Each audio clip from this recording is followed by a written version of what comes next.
Okay, so hello and a very good evening everyone.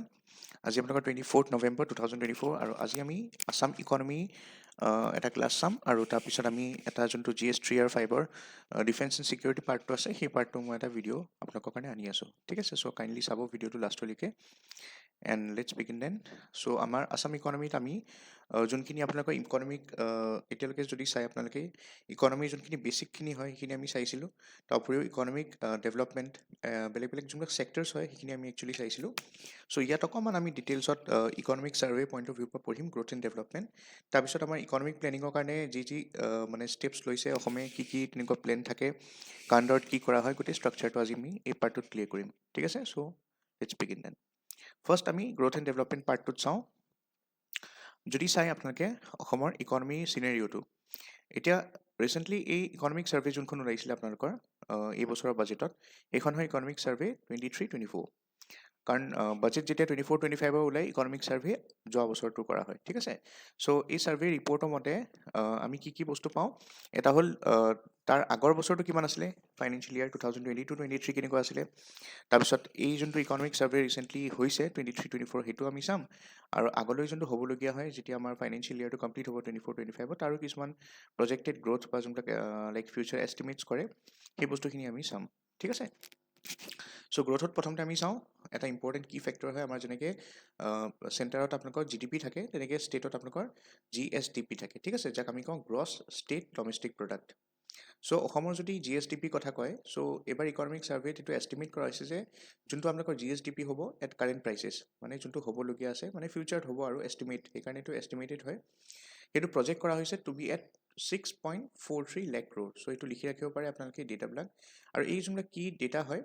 সেই কি ডেটাবিলাক লিখি ৰাখিব এখন কপিত যেনেকৈ আপোনালোকৰ বেলেগ বেলেগ ৰিপৰ্টছ আহে বা বেলেগ বেলেগ যোনবিলাক আপোনালোকৰ ডেটা থাকে ইকনমিক্স লগত ৰিলেটেড বা যিকোনো ৰিপৰ্টৰ যোনবিলাক ইম্পৰ্টেণ্ট হাইলাইটছখিনি হয় আপোনালোকে তাৰ কাৰণে এখন কপি মেইনটেইন কৰিব ঠিক আছে চ' এইবাৰ যোনটো GSDP হয় সেইটো মানে এষ্টিমেট কৰাইছে এই ফাইনেন্সিয়েল ইয়াৰ যোনটো মানে গভৰ্ণমেণ্টৰ GSDP হ'ব ঠিক আছে ৰিটাৰ্ণ হ'ব সেইটো অলম'ষ্ট 6.43 lakh crore হ'ব আৰু যদি চাই প্ৰিভিয়াছ যোনটো ইয়াৰ হয় 2023-24 তাৰ লগত যদি আমি কম্পেয়াৰ কৰোঁ এবাৰ এষ্টিমেট কৰা হৈছে যে we will have a surplus growth ঠিক আছে কিমান প্লাছ পজিটিভ মানে আপুনি ক'ব পাৰে 13% আপোনাৰ বেছি হ'ব যোৱাবাৰতকৈ ঠিক আছে চ' এইটো এষ্টিমেট কৰিছে দিছ আৰ এষ্টিমেট ফিগাৰ্ছ তাৰপিছত আমি চাম যোনটো এক্সপেণ্ডিচাৰ হয় এক্সপেণ্ডিচাৰ ছাইডত যদি আপুনি চাই এক্সক্লুডিং দ্য ডেট ৰিপে'মেণ্ট মানে কি হয় যেনেকৈ গভৰ্ণমেণ্টে বেলেগ বেলেগ ধৰক লং টাৰ্ম লোনছ লোৱা থাকে ঠিক আছে যেনেকৈ ৱৰ্ল্ড বেংকৰ পৰা লোন লয় নাবাৰ্ডৰ পৰা লোন লয় চ' সেইকাৰণে সেইখিনি এক্সক্লুড কৰি থয় কেলকুলেশ্যন কাৰণ লং টাৰ্মৰ হয় আপোনালোকৰ খালি ইণ্টাৰেষ্টখিনি দি থাকে যোনটো মূলধন হয় এইটো পিছত ঘূৰাই দিয়ে ঠিক আছে সেইকাৰণে ডেট ৰিপে'মেণ্টত যদি আপোনালোকে চাই এক্সপেণ্ডিচাৰৰ পৰা বাহিৰত ৰখা হয় ডেট ৰিপে'মেণ্টখিনি ঠিক আছে কাৰণ টাইম টু টাইম গভৰ্ণমেণ্টে কম বেছি পৰিমাণত ধৰক অলপ হ'লেও যোনটো আপোনালোকৰ সুত হয় ইণ্টাৰেষ্টটো হয় প্লাছ আপোনাৰ মূলধন অলপ হ'লেও ঘূৰাই থাকে চ' যদি এক্সপেণ্ডিচাৰ চাই 2024-25 এষ্টিমেট কৰা হৈছে যে এবাৰ খৰচ কিমান হ'ব 1.36 crores আপোনাৰ খৰচ হ'ব এতিয়া এইবিলাক খৰচ ক'ত হয় আপোনালোকৰ খৰচ হয় আপোনালোকৰ যেনেকৈ পেঞ্চন দিব লাগে ষ্টেট গভৰ্ণমেণ্টৰ যোনবিলাক এমপ্লয়ী থাকে সিহঁতক দিব লাগে তাৰোপৰি ইনফ্ৰাষ্ট্ৰাকচাৰত গভৰ্ণমেণ্টেও PPP মোডত আপোনালোকে জানে গভৰ্ণমেণ্টেও কণ্ট্ৰিবিউট কৰে আপোনালোকৰ তাৰ উপৰিও যদি চাই কিছুমান ধৰক আপোনালোকৰ ইনফ্ৰাষ্ট্ৰাকচাৰ ৰিলেটেড বেছিখিনি খৰচা হয় এতিয়া ইনফ্ৰাষ্ট্ৰাকচাৰ বুলি ক'লে গোটেইখিনি আহি যায় লাগিলে ৰাস্তাৰ পৰাই হওক মেডিকেল ইনফ্ৰাষ্ট্ৰাকচাৰ হওক ৰাইট তাৰপিছত আপোনালোকৰ স্কুলছ এণ্ড কলেজেছ বনোৱা আপোনালোকৰ অভাৰব্ৰিজ বনোৱা যি থাকে আৰু হাইৱেজবিলাক ষ্টেট হাইৱেজখিনি মেইনটেইন কৰা এই গোটেইখিনি যদি চাই এক্সপেণ্ডিচাৰৰ ভিতৰত আহি যায় আৰু এক্সপেণ্ডিচাৰটো এবাৰ মানে ধৰি থৈছে যে ফাইনেন্সিয়েল ইয়াৰত আপোনালোকৰ যদি চাই এষ্টিমেট কৰিছে আৰু যে 2024-25 ফাইনেন্সিয়েল ইয়াৰত আপোনাৰ কিমান হ'ব 1.36 lakh crore হ'ব ঠিক আছে চ' ইমানখিনি আপোনালোকৰ মানে ৰেগুলাৰ খৰচ হয় চ' এৰাউণ্ড ইমানেই হ'ব চ' 1.36 lakh crore হ'ব চ' ইনকাম কিমান হ'ব 6.43 lakh crore আৰু এষ্টিমেট কৰিছে যে আপোনালোকৰ খৰচা কিমান হ'ব এই ফাইনেন্সিয়েল ইয়াৰটোত 1.36 lakh crores খৰচ হ'ব আৰু যদি চাই যোৱা বছৰৰ লগত কম্পেয়াৰ কৰি তেতিয়া আমি দেখোঁ যে অলম'ষ্ট ইয়াত ডেটা মতে 9% কম হ'ব বুলি কৈছে খৰচ then the revise estimates of 2023-24 in addition আপোনালোকে যদি চাই 192 crores এটা খৰচ হ'ব বুলি কৈছে because this will be in the form of চাম ৰিপে'মেণ্টছ অ'কে চ' ডেট ৰিপে'মেণ্টবিলাক যে কৰিব লাগে তাৰ কাৰণে মানে এষ্টিমেট কৰিছে যে এই বছৰৰ যোনটো খৰচা পৰিছে গভৰ্ণমেণ্টৰ এৰাউণ্ড 7,190 crores হ'ব চ' বুজি পাইছে চাগে এতিয়া যোনটো পইচা আহিছে ইনকামিং সেইটো আপোনালোকৰ এষ্টিমেট কৰা হৈছে 6.43 lakh crores আমি চাইছোঁ এইটো ৰাইট আৰু পইচা যোনটো আপোনালোকৰ এইটো কি হ'ব দিছ ইজ মানে ইউ কেন চে দিছ ইজ দ্য GSDP যোনটো ইনকামিং মানে যোনটো পইচা আহিব ঠিক আছে সো পইচা ক'ৰ পৰা আহিব আপোনালোকৰ বেলেগ বেলেগ টেক্সেছৰ পৰা আহিব বেলেগ বেলেগ ইণ্টাৰেষ্ট পেমেণ্টছ আহিব আপোনালোকৰ তাৰপিছত যদি চাই তাৰ উপৰিও আপোনালোকৰ বেলেগ বেলেগ ধৰক যেনেকৈ গভৰ্ণমেণ্টে যোনবিলাক আপোনালোকৰ ধৰক ক'ৰবাত যদি হাইৱে বনাইছে তাতো যদি কিবা কণ্ট্ৰিবিউট কৰিছিলে চ' তাৰো ভাগটো আহিব কাৰণ in the form of toll and all সেইবিলাক আহি থাকে ডাইৰেক্ট ইনডাইৰেক্ট টেক্সেছ থ্ৰুদি আহে ঠিক আছে চ' তাৰপিছত GST যোনটো পাৰ্ট হয় SGST পাৰ্টটো তাৰপিছত IGSTৰ অলপ পাৰ্ট আহে ঠিক আছে তাৰ উপৰিও গ্ৰেণ্টছ এণ্ড লোন যোনবিলাকে গভৰ্ণমেণ্টে দিয়ে সেইবিলাক চব ইয়াত ইনক্লুড হৈছে ঠিক আছে so' except the you can say debt repayment আৰু বৰিংছবিলাক বাদ দি পেলাই যোনবিলাক হয় এই ৰিচিপ্টছখিনি যদি চাই debt makes the GSDP of the state so' এইটো এষ্টিমেটেড ফিগাৰ হয় মই ৰাখিব এতিয়ালৈকে অহা নাই এষ্টিমেট কৰিছে কাৰণ নিয়াৰ এবাউট ইমানেই আহে ঠিক আছে চ' এই ফাইনেন্সিয়েল ইয়াৰটো 2024-25 ফাইনেন্সিয়েল ইয়াৰত ইমানখিনি টকা আমাৰ তাত আহিব আৰু কিমানখিনি টকা যাব খৰচ হ'ব এক্সপেণ্ডিচাৰ ঠিক আছে একচেপ্ট ডেট ৰিপেমেণ্ট যদি কয় চ' ডেট ৰিপেমেণ্ট মই আকৌ কৈছোঁ কিহৰ কাৰণে নধৰে বিকজ ডেট ৰিপেমেণ্টখিনি টাইম টু টাইম তাৰ মাৰ্কেটৰ ওপৰত ডিপেণ্ড কৰে ফ্লাকচুৱেট হৈ থাকে ধৰক ইণ্টাৰেষ্ট পে'মেণ্ট যদি থাকে বা যদি গভৰ্ণমেণ্টে কিবা লোন লৈছিলে সেই তাৰ ইণ্টাৰেষ্ট ৰেটটো চেঞ্জ হ'বও পাৰে ঠিক আছে ডাইনামিক ইণ্টাৰেষ্ট ৰেট হ'ব পাৰে মাৰ্কেটত চ' তাৰ মতে গভৰ্ণমেণ্টে অলপ অলপ পইচা মানে কি হয় যোনবিলাক আপোনালোকৰ ধৰক লোন লয় সেই পইচাখিনি অলপ অলপকৈ ঘূৰাই থাকে চ' একেবাৰতে নুঘূৰাই সেইকাৰণে এইটো ফিক্স নাথাকে ডেট ৰিপেমেণ্ট সেইকাৰণে এইটো এক্সক্লুড কৰি ৰাখে এক্সপেণ্ডিচাৰ চ' হ'লেও যোনটো ফিক্স এক্সপেণ্ডিচাৰ হয় গভৰ্ণমেণ্টৰ আপুনি ধৰি থ'ব পাৰে এই ফাইনেন্সিয়েল ইয়াৰত ঠিক আছে আই মিন যোনটো এতিয়া চলি আছে তাৰ এষ্টিমেট কৈ আছোঁ আমি আকৌ ফিউচাৰ এষ্টিমেট চ' এবাৰ কিমানমান খৰচ হ'ব এই ফাইনেন্সিয়েল ইয়াৰটো 2024-25 ফাইনেন্সিয়েল ইয়াৰত 1.36 লাখ ক্ৰ'ৰ্ছৰ খৰচ হ'ব ক্ৰ'ৰ্ছ প্লাছ এডিশ্যনেল যদি চাই আপোনালোকৰ এৰাউণ্ড 7,092 ক্ৰ'ৰ এটা ধৰি থৈছে 7,192 ক্ৰ'ৰ এটা ধৰি থৈছে কিহৰ কাৰণে যদি কিবা কিবি ধৰক ইণ্টাৰেষ্ট দিবলগীয়া আছে এই বছৰ যোনখিনি ইণ্টাৰেষ্ট হয় বা যোনখিনি ৰিপে'মেণ্ট কৰিব আছে ঠিক আছে চ' এইখিনি ফিগাৰ্ছ হয় এতিয়া আমি চাম ৰিচিপ্টছ এক্সক্লুডিং দ্য বৰিংছ যদি চাই এই বছৰ it is estimated to be additional receipt যদি চাই 1.14 লাখ ক্ৰ'ৰ্ছ হ'ব ঠিক আছে চ' ডেট মিনছ আপোনাৰ যোনটো এবাৰ ৰিচিপ্ট হ'ব ৰিচিপ্ট কিমান হ'ব it will be around 1.14 lakh crores ঠিক আছে crores so' it is a decrease of 5% বুলি কৈছে ঠিক আছে as compare to the revise estimates of 23-24 so' যোনটো 2024-25 ফাইনেন্সিয়েল ইয়াৰ হয় 2024-25 তাত এইটো এষ্টিমেট কৰা হৈছে যে যোনখিনি ৰিচিপ্টছ হ'ব গভৰ্ণমেণ্টৰ ৰিচিপ্টছ ঠিক আছে সেইখিনি যোৱাবাৰতকৈ মানে যোৱাবাৰ ফাইনেন্সিয়েল ইয়াৰ 2023-24তকৈ কম হ'ব কিমান কম হ'ব 5% কম হ'ব বুলি কৈছে তাৰপিছত ৰেভিনিউ ছাৰপ্লাছ যদি চাই আপোনালোকৰ এষ্টিমেট কৰা হৈছে যে ৰেভিনিউ ছাৰপ্লাছ মানে এডিশ্যনেল যোনটো ৰেভিনিউ পাব গভৰ্ণমেণ্টে সেইটো মানে এৰাউণ্ড 1,852 ক্ৰ'ৰ্ছৰ এডিশ্যনেল ৰেভিনিউ পাব বুলি এষ্টিমেট কৰা হৈছে ঠিক আছে কিন্তু যদি হ'লেও চাই comparatively we have a revenue deficit as compare to I mean revenue deficit যোনটো আছিলে আপোনালোকৰ সেইটো 2023-24 কিমান আছিলে আপোনালোকৰ it was at 0.2% of the GSDP ঠিক আছে চ' এবাৰ কম্পেয়াৰিটিভলি যদি চাই 0.3% ৰেভিনিউ মানে ইয়াত যদি 0.3% আপুনি দেখিছে ইয়াত 0.2% পাইছে চ' অবভিয়াছলি আপোনালোকে দেখিছে যে we have a surplus revenue right debt means আপুনি চিম্পল টাৰ্মছত যদি কওঁ আমি চ' ৰেভিনিউ মানে গভৰ্ণমেণ্টৰ এবাৰ যোনটো আপোনাৰ ৰেভিনিউ ৰিচিভ হয়তো বেছি হ'ব ঠিক আছে যদি আপোনাৰ অভাৰঅল আপোনাৰ যদি চাই কাৰণ কিয় এইটো হৈছে বিকজ এক্সপেণ্ডিচাৰ কম হৈছে অবভিয়াছলি চ' ৰিচিপ্ট যদিও আমি কম পইচা পাম হ'লে আপুনি অভাৰঅল ৰিচিপ্টটো যদি চাই তেতিয়া আকৌ আমি ক'ব পাৰোঁ যে আমাৰ বেছি হ'ব ঠিক আছে চ' আমাৰ যোনটো ৰেভিনিউ ছাৰপ্লাছ হ'ব it will B at 0.5% of the GSDP ঠিক আছে ফিস্কেল ডেফিচিটৰ কথা যদি চাওঁ ফিস্কেল ডেফিচিটৰ যোনটো টাৰ্গেট আছিলে সেইটো হৈছিলে যে আমি ফিস্কেল ডেফিচিটটো এট 3.5% অফ দ্য GSDP ৰাখোঁ ইন 2023-24 যদি চাই আপোনালোকে ফিস্কেল ডেফিচিট কিমান পাইছিলে it's expected to be 5.2% higher than the budgeted 3.7% এতিয়া চাওক ফিস্কেল ডেফিচিট যোনটো হয় সেইটো এজ পাৰ দ্য FRBM +-4 +-2%ৰ এটা টলাৰেঞ্চ বেণ্ড থাকে মানে আইডাৰ 2% হ'ব পাৰে 2%ৰ পৰা 6%ৰ ভিতৰত হ'ব লাগে ঠিক আছে এইটো এটা আমাৰ অসমৰ প্ৰথমতে আপোনাক কৈ দিছোঁ FRBM এখন এক্ট আছে fiscal responsibility and budget management act 2003 আৰু এই এক্টখনক ইমপ্লিমেণ্ট কৰিবলৈ অসমেও নিজৰ এটা ভাৰ্জন লৈ আহিছিলে which is known as Assam FRBM act সেইখন কেতিয়া আহিছিলে 2005ত আহিছিলে আৰু এই আছাম FRBM এক্ট বা FRBM এক্টৰ যোনটো টলাৰেঞ্চ লিমিট হয় তাৰ মতে যদি চাই আমাৰ ফিস্কেল ডেফিচিটটো মানে 4 প্লাছ মাইনাছ 2% ভিতৰত ৰাখিব লাগে ডেট মিনছ আইডাৰ 2% হ'ব পাৰে নহ'লে মেক্সিমাম মানে যোনটো আপোনাৰ লিমিট হয় লোৱাৰ লিমিট 2% হ'ব পাৰে 2% বা 6% ভিতৰত এতিয়া যদি আপোনালোকৰ ফিজিকেল ডেফিচিট চাইটো 5.2% এষ্টিমেট কৰা হৈছে ইমানটো মানত থাকিব ঠিক আছে হ'লেও আমাৰ গভৰ্ণমেণ্টে টাৰ্গেট কৰিছে যেটো কমাই পেলাই 3.5% লৈকে আমি আনিব চেষ্টা কৰিছোঁ ঠিক আছে তাৰপিছত অসমৰ যদি জাষ্ট জেনেৰেল ইকনমিৰ কথা কওঁ তেতিয়াহ'লে আমাৰ জিডিপি এট কনষ্টেণ্ট প্ৰাইচেছ 2022-23 যদি চাওঁ it is estimated to grow at 10.2% ঠিক আছে over the previous year আৰু in comparison to Indiaৰ GDP কথা কওঁ that is estimated to grow at 7.2% এতিয়া আমাৰ যদি জাষ্ট এটা কম্পেয়াৰ কৰে GDP আগৰটো চাওক আমি যোনটো GSDP চাইছিলো সেইটো কিহত আছিলে এইটো কাৰেণ্ট প্ৰাইচত ওকে এইটো লিখি ল'ব পাৰে কাৰেণ্ট প্ৰাইচত আপোনাৰ 6.43 লাখ ক্ৰ'ৰ হয় কিন্তু যদি আমি GSDP এইটো GSDP আছিলে at কাৰেণ্ট প্ৰাইচেছ এতিয়া আমি যদি GSDP চাওঁ at constant price তেতিয়া এনেকৈ এষ্টিমেট আপুনি দেখিলে গম পাব পাৰে ফিগাৰটো যে আমাৰ 2022-23ত ঠিক আছে 2022-23ত যোনটো GSDP আছিলে কনষ্টেণ্ট প্ৰাইচ ঠিক আছে সেইটো কি আছিলে আপোনাৰ কনষ্টেণ্ট প্ৰাইচত যোনটো আছিলে তাৰ ভেলিউটো মানে ইণ্ডিয়াৰ লগত যদি কম্পেয়াৰ কৰে গ্ৰোথ ৰেটটো আমাৰ বেছি হৈ আছে চ' GDP এট কনষ্টেণ্ট প্ৰাইচত আপুনি কম্পেয়াৰ কৰে আৰু GSDP এট কনষ্টেণ্ট প্ৰাইচৰ লগত তেতিয়া আমাৰ ষ্টেটৰ যোনটো GSDP হয় তাৰ গ্ৰোথ ৰেটটো বেছি হয় হয়নে গ্ৰোথ ৰেটটো 10.2% হয় আৰু GDP যোনটো আপুনি চাইছে ইয়াত কনষ্টেণ্ট প্ৰাইচত সেইটো কিমান হয় 7.2% চ' ইটছ ভেৰি ক্লিয়াৰ যে আমাৰ যোনটো ইকনমি হয় সেইটো বহুত ধুনীয়াকৈ চলি আছে আৰু আমাৰ মানে যদি আপোনালোকে চাই ৰেভিনিউ বা আপুনি সেইটো চাইড যদি চাই ৰেভিনিউ সাৰপ্লাছ হৈ আছে আমি দেখিছিলোঁ আগতেও চ' কিহৰ কাৰণে হৈ আছে চ' দেৰ আৰ চাম ছেক্টৰ্ছ যদি আপুনি চাই 2022-23ৰ যদি আমি চাওঁ তেতিয়া আপোনাৰ কিছুমান ছেক্টৰ্ছ আছে যোনে খুব বেছি কণ্ট্ৰিবিউট কৰিছে যেতিয়া অসমত যদি চাই আমাৰ বিশেষকৈ অসম বুলি নহয় বাকী যোনবিলাক আমাৰ ষ্টেটছ আছে তাতো যদি চাই আমাৰ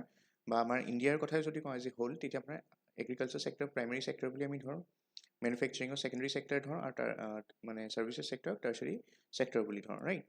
চ' এতিয়া এটা ইণ্টাৰেষ্টিং ফেক্ট হয় আপোনালোকে ইয়াত নোট কৰিব কাইণ্ডলি যে ছেক্টৰ্ছৰ ভিতৰত যদি চাওঁ আপোনাৰ ছাৰ্ভিচেছ ছেক্টৰে আটাইতকৈ বেছি কণ্ট্ৰিবিউট কৰি আছে যদিও অসম কি কৃষি প্ৰধান হয় বাট চাওক ছাৰ্ভিচেছ ছেক্টৰে 45% কণ্ট্ৰিবিউট কৰিছে অসমৰ ইকনমিক মানে অসমৰ GSDP এট কাৰেণ্ট প্ৰাইচত যদি চাই আপুনি so' the services sector is contributing the highest so' আপুনি ক'ব পাৰে ইন কেছ অফ আছাম আমি দেখিছোঁ ছাৰ্ভিচেছ ছেক্টৰ আটাইতকৈ বেছি কণ্ট্ৰিবিউট কৰিছে followed by primary sector at 35% আৰু আপোনাৰ যোনটো মেনুফেকচাৰিং হয় ছেকেণ্ডেৰী ছেক্টৰ আটাইতকৈ কম কৰি আছে এইটোৱে it is third position right so' যদিও এগ্ৰিকালচাৰ বেছড ষ্টেট হয় but slowly we are transforming into a services based right service sector dominate কৰিছে দেখিছে 45% আছে এগ্ৰিকালচাৰ 35% আৰু আপোনাৰ মেনুফেকচাৰিং ছেক্টৰে 19% কণ্ট্ৰিবিউট কৰি আছে ঠিক আছে চ' এতিয়া পাৰ কেপিটা GSDP কথা যদি কওঁ লে ইন 2022-23 অসমৰ যোনটো পাৰ কেপিটা GSDP হয় কাৰেণ্ট প্ৰাইচ এষ্টিমেট কৰা হৈছে at 1.36 lakhs okay per কেপিটা GSDP মানে কি হয় পাৰ কেপিটা মানে পাৰ পাৰ্চন বুলি আপুনি ক'ব পাৰে ঠিক আছে মানে এট এন এভাৰেজ যদি চাই অসমৰ পাৰ কেপিটা ইনকাম যোনটো হয় মানে income per person so' at N average 1.36 মানে লেখ এনুৱেল ইনকাম হয় আমাৰ মানুহখিনি ঠিক আছে চ' এজন মানুহে মানে ব্যক্তিয়ে এট এন এভাৰেজ 1,36,000 টকা বছৰি ইনকাম কৰি আছে আৰু সেইটো যদি কম্পেয়াৰ কৰি চাওঁ it has got an increment of 17% over financial year 2021-22 মানে ফাইনেন্সিয়েল ইয়াৰ 2000 আপোনাৰ 22-23 যদি চাই চ' আমি ক'ব পাৰোঁ যে আপোনাৰ যোনটো পাৰ কেপিটা ইনকাম হয় পাৰ কেপিটা ইনকাম যদি চাওঁ পাৰ কেপিটা ইনকাম যদি চাওঁ চ' 2022-23 কিমান আছিলে আপোনাৰ 1.36 lakh crore ঠিক আছে চৰি 1.36 lakhs অ'কে পাৰ কেপিটা ইনকাম আৰু যদি চাওঁ this is an increment of over 17% মানে আপুনি যদি 2021-22 কম্পেয়াৰ কৰে উইথ 22-23 তেতিয়া আপুনি চাব যে পাৰ কেপিটা ইনকাম 17% বেছি ইনকাম হৈছে এবাৰ right in 2022-23 India's per capita GDP is estimate to increase by 17% এতিয়া যদি জাষ্ট কম্পেয়াৰ কৰোঁ এতিয়া আমি এইটো আছিলে আপোনাৰ GSDP figure gross state domestic product GSDP যদি আমি চাওঁ পাৰ কেপিটা ইনকাম আমি চাইছিলোঁ ইয়াত now if you talk about GDPৰ কথা আমি যদি কওঁ GDPটো তেনেকুৱা পাৰ কেপিটা ইনকাম উলিয়াই চ' পাৰ কেপিটা ইনকাম যদি আমি GDPৰ চাওঁ অ'কে চ' পাৰ কেপিটা ইনকাম GDP 2022-23ত যদি চাওঁ ঠিক আছে ইন কম্পেৰিজন টু 21-22 তেতিয়াও যদি আপুনি চাব যোনটো আমাৰ GDP হয় ইণ্ডিয়াৰ GDP সেইটো কিমান হয় আপোনাৰ পাৰ কেপিটা মানে ইণ্ডিয়াৰ যোনটো পাৰ কেপিটা ইনকাম হয় 1.96 lakhs অ'কে So 1.96 lakhs হয় so কিমান ইনক্ৰিমেণ্ট হৈছে GDP কিমান ইনক্ৰিমেণ্ট হৈছে ইনক্ৰিমেণ্টেড বাই 15% ইনক্ৰিমেণ্ট হৈছে ঠিক আছে so বুজি পাইছে আপোনালোকে চাগে GSDP যোনটো হয় GSDP যদি আমি GSDP পইণ্ট অফ ভিউ পৰা চাওঁ পাৰ কেপিটা ইনকাম অফ আসাম 2021-22তকৈ 22-23 যদি আমি কম্পেয়াৰ কৰোঁ তেতিয়াহ'লে 17% ইনক্ৰিমেণ্ট হৈছে আৰু যদি আমি GDPৰ পইণ্ট অফ ভিউ পৰা যদি পাৰ কেপিটা ইনকাম চাওঁ তেতিয়াহ'লে আপোনাৰ 2021-22 কম্পেৰেটিভলি 22-23ত কিমান ইনক্ৰিমেণ্ট হৈছে 15% তাতো আপুনি ক্লিয়াৰলি চাব পাৰে যে আমাৰ পাৰ কেপিটা ইনকাম অসমৰ কি হয় নেশ্যনেল এভাৰেজ যোনটো হয় তাতকৈ বহুত বেছি হয় ৰাইট 17%ত আমি এতিয়া আছোঁ ডেট মিনছ অসমৰ অভাৰঅল যোনটো চিনেৰিঅ' হয় ইকনমিক চিনেৰিঅ' সেইটো ভাল হয় এতিয়া আমি এক্সপেণ্ডিচাৰ ছাইডটো চাওঁ 2024-25ত কেনেকুৱা হ'ব পাৰে দিছ ইজ অল মনত ৰাখিব 24-25টো এতিয়ালৈকে কমপ্লিট হোৱা নাই ফাইনেন্সিয়েল ইয়াৰটো this is just the propose বা এষ্টিমেটেড চ' ৰেভিনিউ এক্সপেণ্ডিচাৰ যদি চাওঁ ৰেভিনিউ ছাইডত ঠিক আছে যেনেকৈ এক্সপেণ্ডিচাৰ দুই প্ৰকাৰৰ হয় এটা আপোনালোকৰ ৰেভিনিউ ছাইডৰ হয় এটা কেপিটেল এক্সপেণ্ডিচাৰ হয় ৰাইট চ' যদি আমি ৰেভিনিউ ছাইডত চাওঁ ৰেভিনিউ এক্সপেণ্ডিচাৰ কিমান হ'ব it's proposed to be around 1.10 lakh crores okay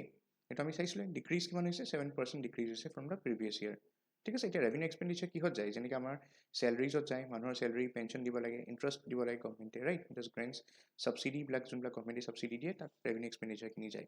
তেনেকৈ চিমিলাৰলি আপোনাৰ capital expenditure point of view পৰা যদি চাওঁ it is propose to be around 26,596 crore ঠিক আছে এতিয়া আপোনালোকৰ যেনেকৈ এছেট ক্ৰিয়েশ্যনৰ কাৰণে যোনবিলাক এক্সপেণ্ডিচাৰ হয় সেইটো কেপিটেল এক্সপেণ্ডিচাৰ বুলি কয় এছেট ক্ৰিয়েশ্যন মানে কি হয় যেনেকৈ আপোনালোকৰ ইনফ্ৰাষ্ট্ৰাকচাৰ ব্ৰিজ তেনেকুৱা বস্তুবিলাক আৰু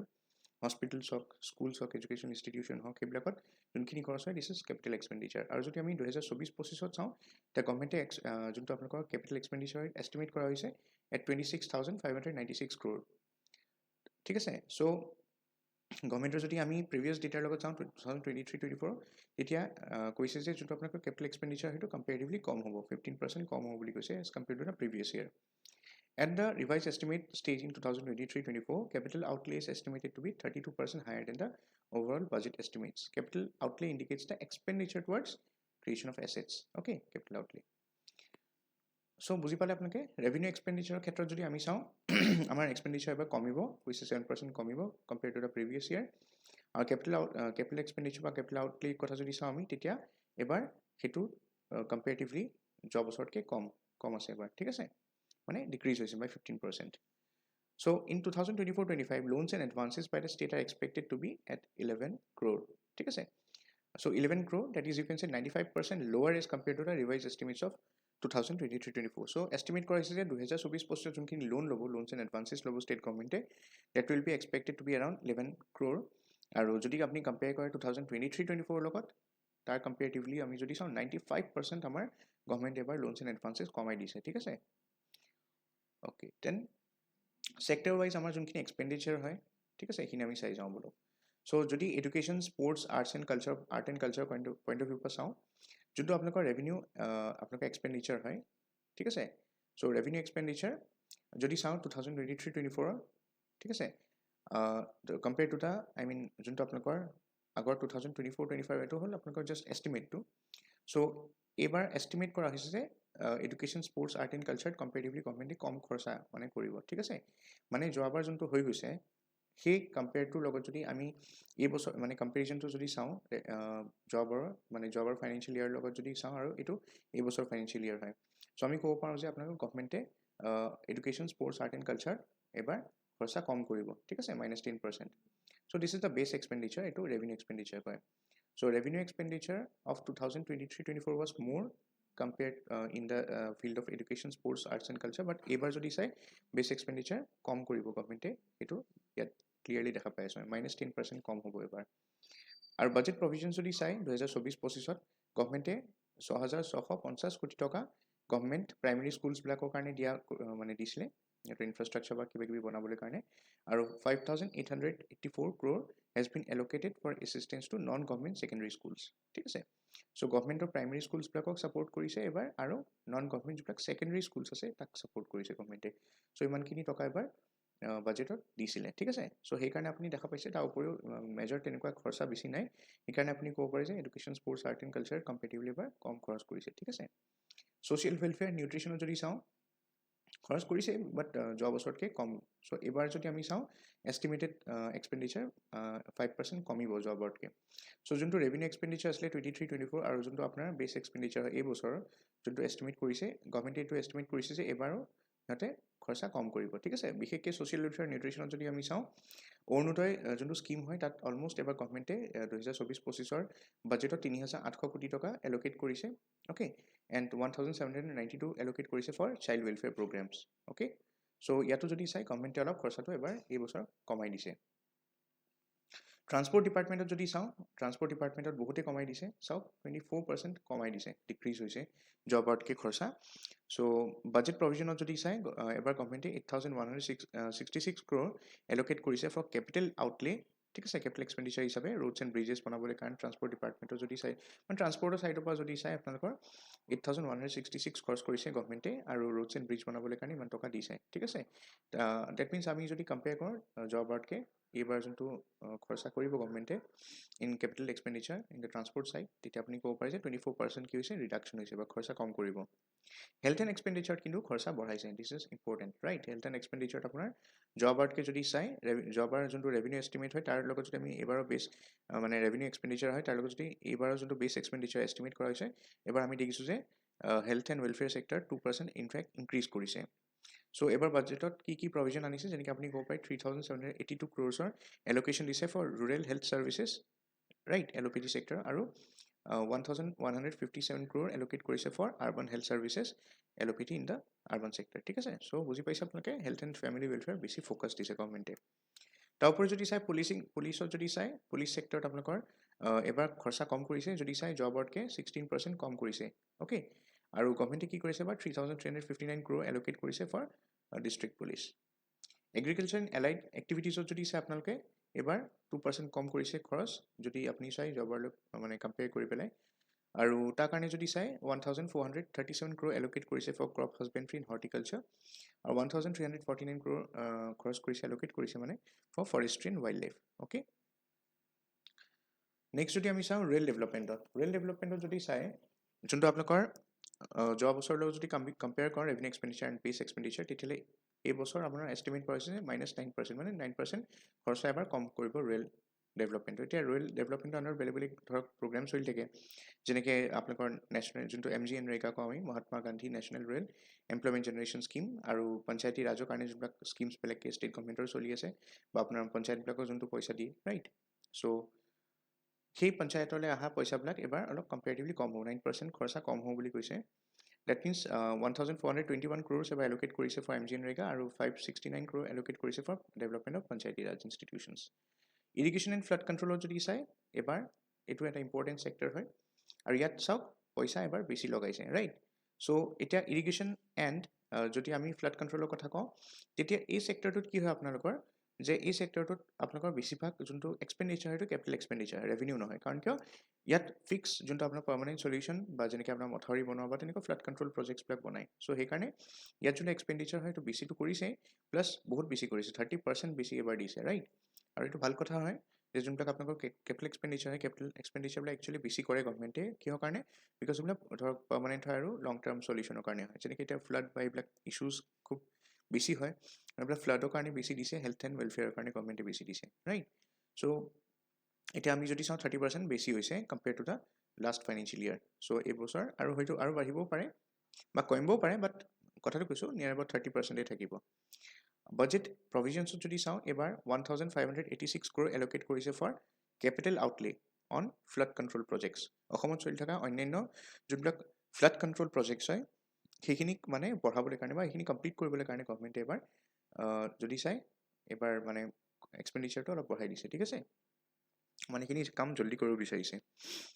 তাৰপিছত for welfare of the SC ST OBC and minority communities গভৰ্ণমেণ্টে যদি চাই এইবছৰ 7% এল'কেশ্যন কম কৰিছে অ'কে মানে জবতকৈ খৰচা কম কৰিছে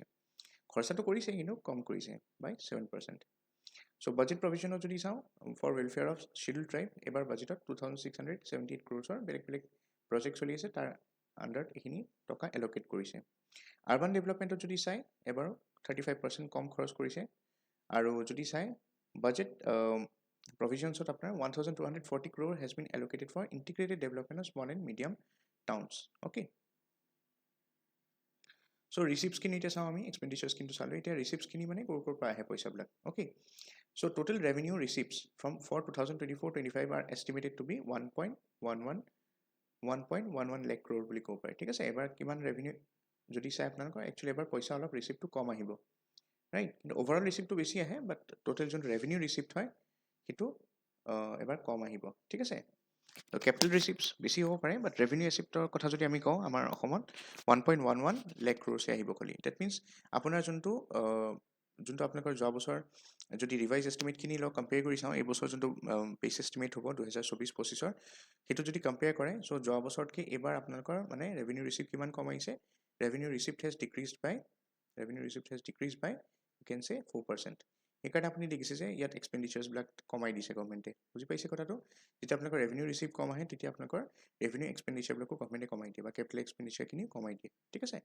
নহ'লে কি হয় আপোনালোকৰ এনেকুৱা হয় যে আপোনালোকে ধৰক ৰেভিনিউ ৰিচিপ্টৰ থ্ৰুদিটো পইচাখিনি কম আহিছে আপুনি যদি ধৰক কেপিটেল ৰিচিপ্ট বা কিবা যদি লোন লয় কেপিটেল ৰিচিপ্টৰ কাৰণে চ' লোনবিলাক বাঢ়ি বাঢ়ি গৈ থাকে সেইকাৰণে গভৰ্ণমেণ্টে কি কৰিছে এবাৰ খৰচাবিলাকো কমাই দিছে কাৰণ যেতিয়া আপোনালোকৰ মানে ইনকাম কম হয় তেতিয়া কি হয় এক্সপেণ্ডিচাৰ কমাব লাগে ৰাইট চ' সেইটো কৰিছে চ' এতিয়া যদি চাই আপোনালোকে টোটেল ৰিচিপ্ট যোনটো হয় ৰেভিনিউ ৰিচিপ্ট এই বছৰ 1.11 ক্ৰ'ৰ হয় that is decrease of 4% compare to previous year of this is a 1.11 lakh crore যে আপুনি দেখিছে এই এমাউণ্টটোৰে যদি আপুনি চাই 43,000 crore almost 38% যোনটো হয় ইয়াৰ ভিতৰত এই এমাউণ্টৰ 38% will be raised by the state through its own resources আৰু বাকি যদি চাই বাকিখিনি কোনে দিব চেণ্টাৰে দিয়ে চেণ্ট্ৰেল গভৰ্ণমেণ্টেতো এছিষ্টেঞ্চ দিয়ে চ' 62%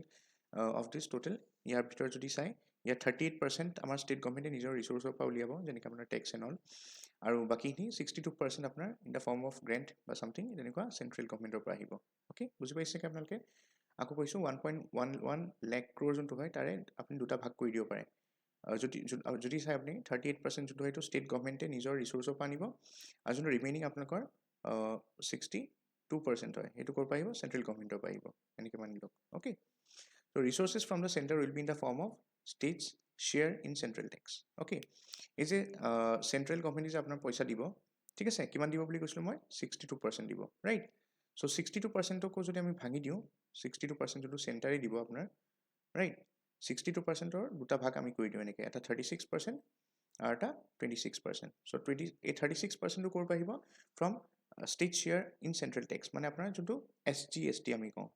ষ্টেট GST যোনটো হয় ষ্টেট GSTৰ পৰা আপুনি ক'ব পাৰে যোনটো ষ্টেটৰ নিজৰ শ্বেয়াৰ হ'ব 36% এই 62%টো মানে টোটেলটো কৈছোঁ আমি চেণ্টাৰে যোনটো দিব তাৰে 62%ৰ 36% SGSTৰ পৰা আহিব আৰু 26% যোনটো এইখিনি হয় এইখিনি গ্ৰেণ্ট হিচাপে আহে অ'কে চেণ্ট্ৰেল গভৰ্ণমেণ্টে গ্ৰেণ্ট দিয়ে টাইম টু টাইম আৰু গ্ৰেণ্টবিলাক ঘূৰাই দিব নালাগে মনত ৰাখিব অ'কে চ' বুজিবলৈ সহজ আপোনালোকে বুজি পাইছেকে ষ্টেটৰ নিজৰ যোনটো শ্বেয়াৰ হয় সেইটো কিমান হ'ব 38% হ'ব চ' টোটেল ৰেভিনিউ ৰিচিপ্ট কিমান হ'ব 2024-25 এষ্টিমেটেড 1.11 লাখ ক্ৰ'ৰ্ছ হ'ব এই 1.11 লাখ ক্ৰ'ৰ যোনটো হয় এই এমাউণ্টটোৰে 38% ষ্টেটে নিজৰ পৰা উঠাব আৰু 62% শ্বেয়াৰ আহিব চেণ্টাৰৰ পৰা এই 62% শ্বেয়াৰৰ ভিতৰতো যদি চাই 36% আহিব SGSTৰ পৰা আৰু 26% আহিব in the form of grants okay devolution. In 2024-25, state share in central tax is estimated to be 4,000 crore. Sorry, 40,000 crore, an increase of 16% over the rest estimated revenue estimate of 2022. মানে এবাৰ যদি 24-25 চাই অসমৰ যোনটো SGST শ্বেয়াৰ হয় সেইটো কিমান হৈছে it has increased by 16%, okay, compared to the previous year. গ্ৰেণ্টছৰ কথা যদি আমি চাওঁ এতিয়া কাৰণ SGST বাহিৰে আপোনাৰ গ্ৰেণ্টতো আহে ষ্টেটত চ' গ্ৰেণ্টখিনিৰ কথা যদি চাওঁ it is estimated to be 28,924 crore মানে ষ্টেট চেণ্ট্ৰেল গভৰ্ণমেণ্টে গ্ৰেণ্ট হিচাপে ইমান টকা দিব decrease of 36% from the revise estimate so' এইবছৰ যদি চাই আপোনাৰ গ্ৰেণ্টখিনি অকণমান কম আহিব হ'লেও বাৰু ঠিক আছে 26% গ্ৰেণ্ট যোনটো হয় আপোনালোকৰ এৰাউণ্ড 28,924 crore এষ্টিমেটেড গ্ৰেণ্ট ইমানখিনি আহিব কিন্তু যদি কম্পেয়াৰটিভলি যোৱা বছৰতকৈ চাই এইবাৰ আমি গ্ৰেণ্টখিনি চেণ্ট্ৰেল গভৰ্ণমেণ্টৰ পৰা কম পাইছোঁ কিমান কম্পেয়াৰ কৰিলে মানে 36% আমি কম পাইছোঁ গ্ৰেণ্ট ঠিক আছে হয়তো পিছত বঢ়াই দিব পাৰে বাট ৰিভাইজ এষ্টিমেট হয় মানে ৰিভাইজ এষ্টিমেট আকৌ আহিব পাৰে বাট যোনটো এতিয়া বৰ্তমান যোনটো বেছ এষ্টিমেট হয় সেইটো 36% আমি কম পাম হয়তো এটা ইয়াৰ এণ্ড মানে আপোনাৰ যোনটো ফাইনেন্সিয়েল ইয়াৰ শেষ হ'ব 2025 হয়তো এইটো কমি যাব পাৰে গেপটো হয়তো 20% ডিক্ৰিজ হ'ব পাৰে বা 16% হ'ব পাৰে বাট ষ্টিল যোৱা বছৰতকৈ আমি এবাৰ কম পাইছোঁ ঠিক আছে In 2024-25, grants for centrally sponsored schemes and finance commissioner যোনখিনি grant হয়, they are seen to be 26% and 53% lower as compared to the revised estimates of 23-24. So এতিয়া যোনটো base estimate আমি দেখিছোঁ 2023-24-25 ইয়াত আমি দেখিছোঁ যে আপোনালোকৰ centrally sponsored schemes আৰু finance commissioner grants যোনবিলাক আহে এইবিলাক comparatively 26% আৰু 53% কম হয় compared to the revised estimates of the financial year 2023-24. Okay, so ইয়াৰ দ্বাৰা মই আপোনালোকক এটা বস্তু বনাই দিম বাৰু লাষ্টত আপুনি প্ৰথমতে চাই লওক তাৰপিছত ষ্টেটছ ওন টেক্স ৰেভিনিউ ষ্টেটৰ যোনটো নিজৰ টেক্স ৰেভিনিউ হয় এষ্টিমেট কৰা হৈছে যে ষ্টেটে নিজৰ যদি টেক্স চাই এবাৰ 34,148 crores পাব এট মিনছ যোৱাবাৰতকৈ যদি চাই 13% এবাৰ ষ্টেটে নিজৰ যোনটো শ্বেয়াৰ হয় ন সেইটো মানে ষ্টেটে নিজৰ যোনটো ভিতৰতে ইনকাম কৰে সেইটোক ষ্টেটছ ওন টেক্স ৰেভিনিউ বুলি ক'ব পাৰি সেইটো এবাৰ 13% আমাৰ বাঢ়িব বুলি কৈছে মানে টেক্স বেছি হ'ব এবাৰ own tax revenue as a percentage of GSDP যদি চাওঁ কিমান হয় 5.3% হয় at the same revised estimates so same as the revised মানে যোনটো আপোনালোকৰ 2023-24 আছিলে আপোনালোকৰ tax revenue as percentage of GDP so সেইটো 5.3% হ'ব tax revenue as percentage of GDP মানে কি হয় কিমান tax পাইছে right state নিজৰ পৰা stateৰ নিজৰ tax ইয়াত SGST বা আপোনালোকৰ গ্ৰেণ্ট খিনি নাই ঠিক আছে stateৰ নিজৰ ইনকাম ডিভাইড বাই আপুনি যদি কয় টোটেল যোনটো GSDP হয় সেইটো যদি ৰেচিঅ'টো উলিয়াই ইনটু 100% কৰে সো আপুনি গম পাব যে 2000 যোনটো ৰিভাইজ এষ্টিমেট হয় আপোনালোকৰ 2000 যোৱা বছৰ মানে 2023-24 মানে 2023-24 আৰু যোনটো আপোনালোকৰ বেছ এষ্টিমেট কৰা হৈছে এই বছৰ ফিউচাৰ মানে যোনটো 2024-25 এইটো একে বুলি কৈছে it will B at how mass it will B at 5.3% বুজিছে কথাটো as per the actual figures for 2022-23 own tax revenue as percentage of GSDP was 5%. So 2023-24 যদি আমি চাওঁ only 5% আছিল that means আমাৰ 5.3 কৈছে এতিয়া that means আমাৰ যোনটো টেক্স হয় এইটো 0.3% বাঢ়িছে ৰাইট কাৰণ কিয় চেণ্টাৰৰ পৰা পইচাটো অহা কমি গৈছে আৰু তাৰ উপৰিও যদি চাই আপোনালোকৰ ফাইনেন্স কমিশ্যনৰ আৰু আপোনাৰ যোনবিলাক চেণ্ট্ৰেলি স্পন্সৰ স্কিম হয় তাৰ কাৰণেও কি হৈছে এবাৰ পইচা কম আহিছে সেইটো কাৰণে ষ্টেটে কি কৰিছে নিজৰ টেক্সটো 0.3% বঢ়াই দিছে ঠিক আছে মই এতিয়া এইখিনি বুজাবলৈ কাৰণে আপোনালোকক এটা ৰিচিপ্টছখিনি বুজাবলৈ কাৰণে ধুনীয়াকৈ এটা আপোনালোকক মাইণ্ড মেপ বনাই দিছোঁ ইয়াত লিখি ল'ব পাৰে আপোনালোকে চ' ৰিচিপ্টছখিনি মানে টকা ক'ৰ পৰা আহে where money comes from চ' যদি চাই দুটা মেইন ফেক্টৰ আছে এটা আপোনালোকৰ ষ্টেটৰ নিজৰ যোনটো চ'ৰ্চ হয় ষ্টেটছ ওন আৰু এটা কি হ'ব চেণ্টাৰৰ পৰা আহিব ৰাইট চেণ্টাৰৰ পৰা কেনেকৈ আহিব ইন দ্য ফৰ্ম অফ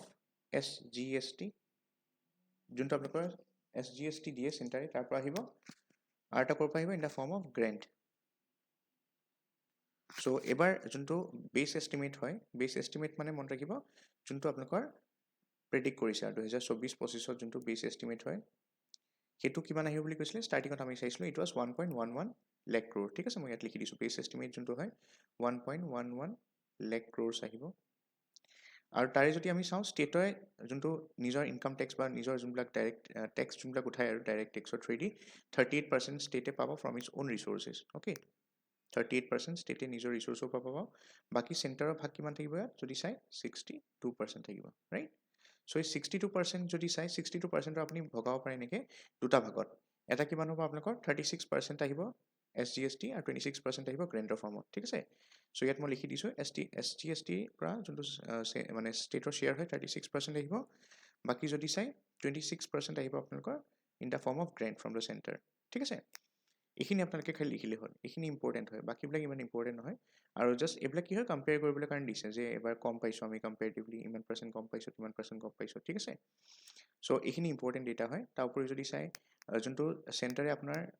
এইবাৰ মানে টেক্সিছটো যোনটো আপোনালোকৰ ইউ কেন চে GSDP যোনটো হয় এবাৰ 5.3% হ'ব ঠিক আছে চ' এইটো এই 38% উঠাবলৈ কাৰণে গভৰ্ণমেণ্টে কি কৰিছে যোনটো আপোনালোকৰ এই বছৰ মানে বেছ এষ্টিমেট যোনটো হয় 2024-25 ঠিক আছে তাত কি কৰিছে আপোনালোকৰ যোনটো আপোনালোকৰ টেক্স ইজ টু GSDP হয় অ'কে ইনটু 100% যদি কৰে আপোনালোকৰ এই বছৰ কিমান পাইছে 5.3 উঠিব বুলি কৈছে 5.3% আপোনালোকৰ টেক্স উঠিব বুলি কৈছে ৰাইট যোৱাবাৰতকৈ বেছি উঠিব ডেট মিনছ আপুনি ক'ব পাৰে যোনটো আপোনালোকৰ ৰিভাইজ এষ্টিমেট হয় মানে যোনটো প্ৰিভিয়াছ ইয়াৰ ফাইনেন্সিয়েল ইয়াৰ যোনটো ৰিভাইজ এষ্টিমেট হয় 2023-24 সেইটোৰ লগত যদি কম্পেয়াৰ কৰোঁ এই টেক্স ইজ টু GSDP টো tax is to GSDP into 100% এইটো কিমান হয় আপোনাৰ 5% আছিলে ৰাইট সো ক্লিয়াৰলি আমি দেখিছো যে এই বছৰ যোনটো বেস এস্টিমেট কৰিছে গভৰ্নমেন্টে ইয়াত কি হৈছে টেক্সটো 0.3% কি হৈছে বেছি হৈছে ৰাইট 0.3% কি হ'ব এবাৰ বেছি হ'ব ঠিক আছে so I hope you understood this thing এটো ইম্পৰ্টেন্ট হয় বাকি এইবিলাক কি হয় জাস্ট কম্পেৰেটিভ ফিগাৰছ হয় যে এইবাৰ কম দিছে এবাৰ বেছি দিছে এইবিলাক মনত ৰাখি লাভ নাই ঠিক আছে কাইন্ডলি এখন আপোনালোকে লিখি ল'ব কপিত Next, comparison of states' expenditure on key sectors. এতিয়া যদি আমি compare কৰোঁ আমি already চাইছিলোঁ comparison to expenditure educational বেলেগ sectors important sector খিনি healthৰ rail development roads and bridges agriculture irrigation ইয়াত আমি compare কৰিম ঠিক আছে যে এইবাৰ আৰু তাৰ আগৰ ফাইনেন্সিয়েল ইয়াৰত কিমান দিছিলে সো এডুকেশ্যনত যদি চাওঁ আমি এবাৰ 17% allocate কৰিছে this is much higher than the previous year okay so education যোনটো খৰচ কৰিছিলে 2023-24 14.7% খৰচ কৰিছিলে that means it's clear yet 3.7% কি হৈছে এবাৰ additional খৰচ কৰিব কোনটো সেক্টৰ এডুকেশ্যন সেক্টৰ হেলথত যদি চাই 6.1% খৰচ কৰিব broadly it's similar to the health যোনটো allocate কৰে হেলথৰ কাৰণে expenditure by the other states so আমাৰ অসমৰ যদি আমি চাওঁ হেলথৰ কাৰণে 6.1% of its total expenditure যিমান মানে খৰচ কৰে গভৰ্নমেন্টে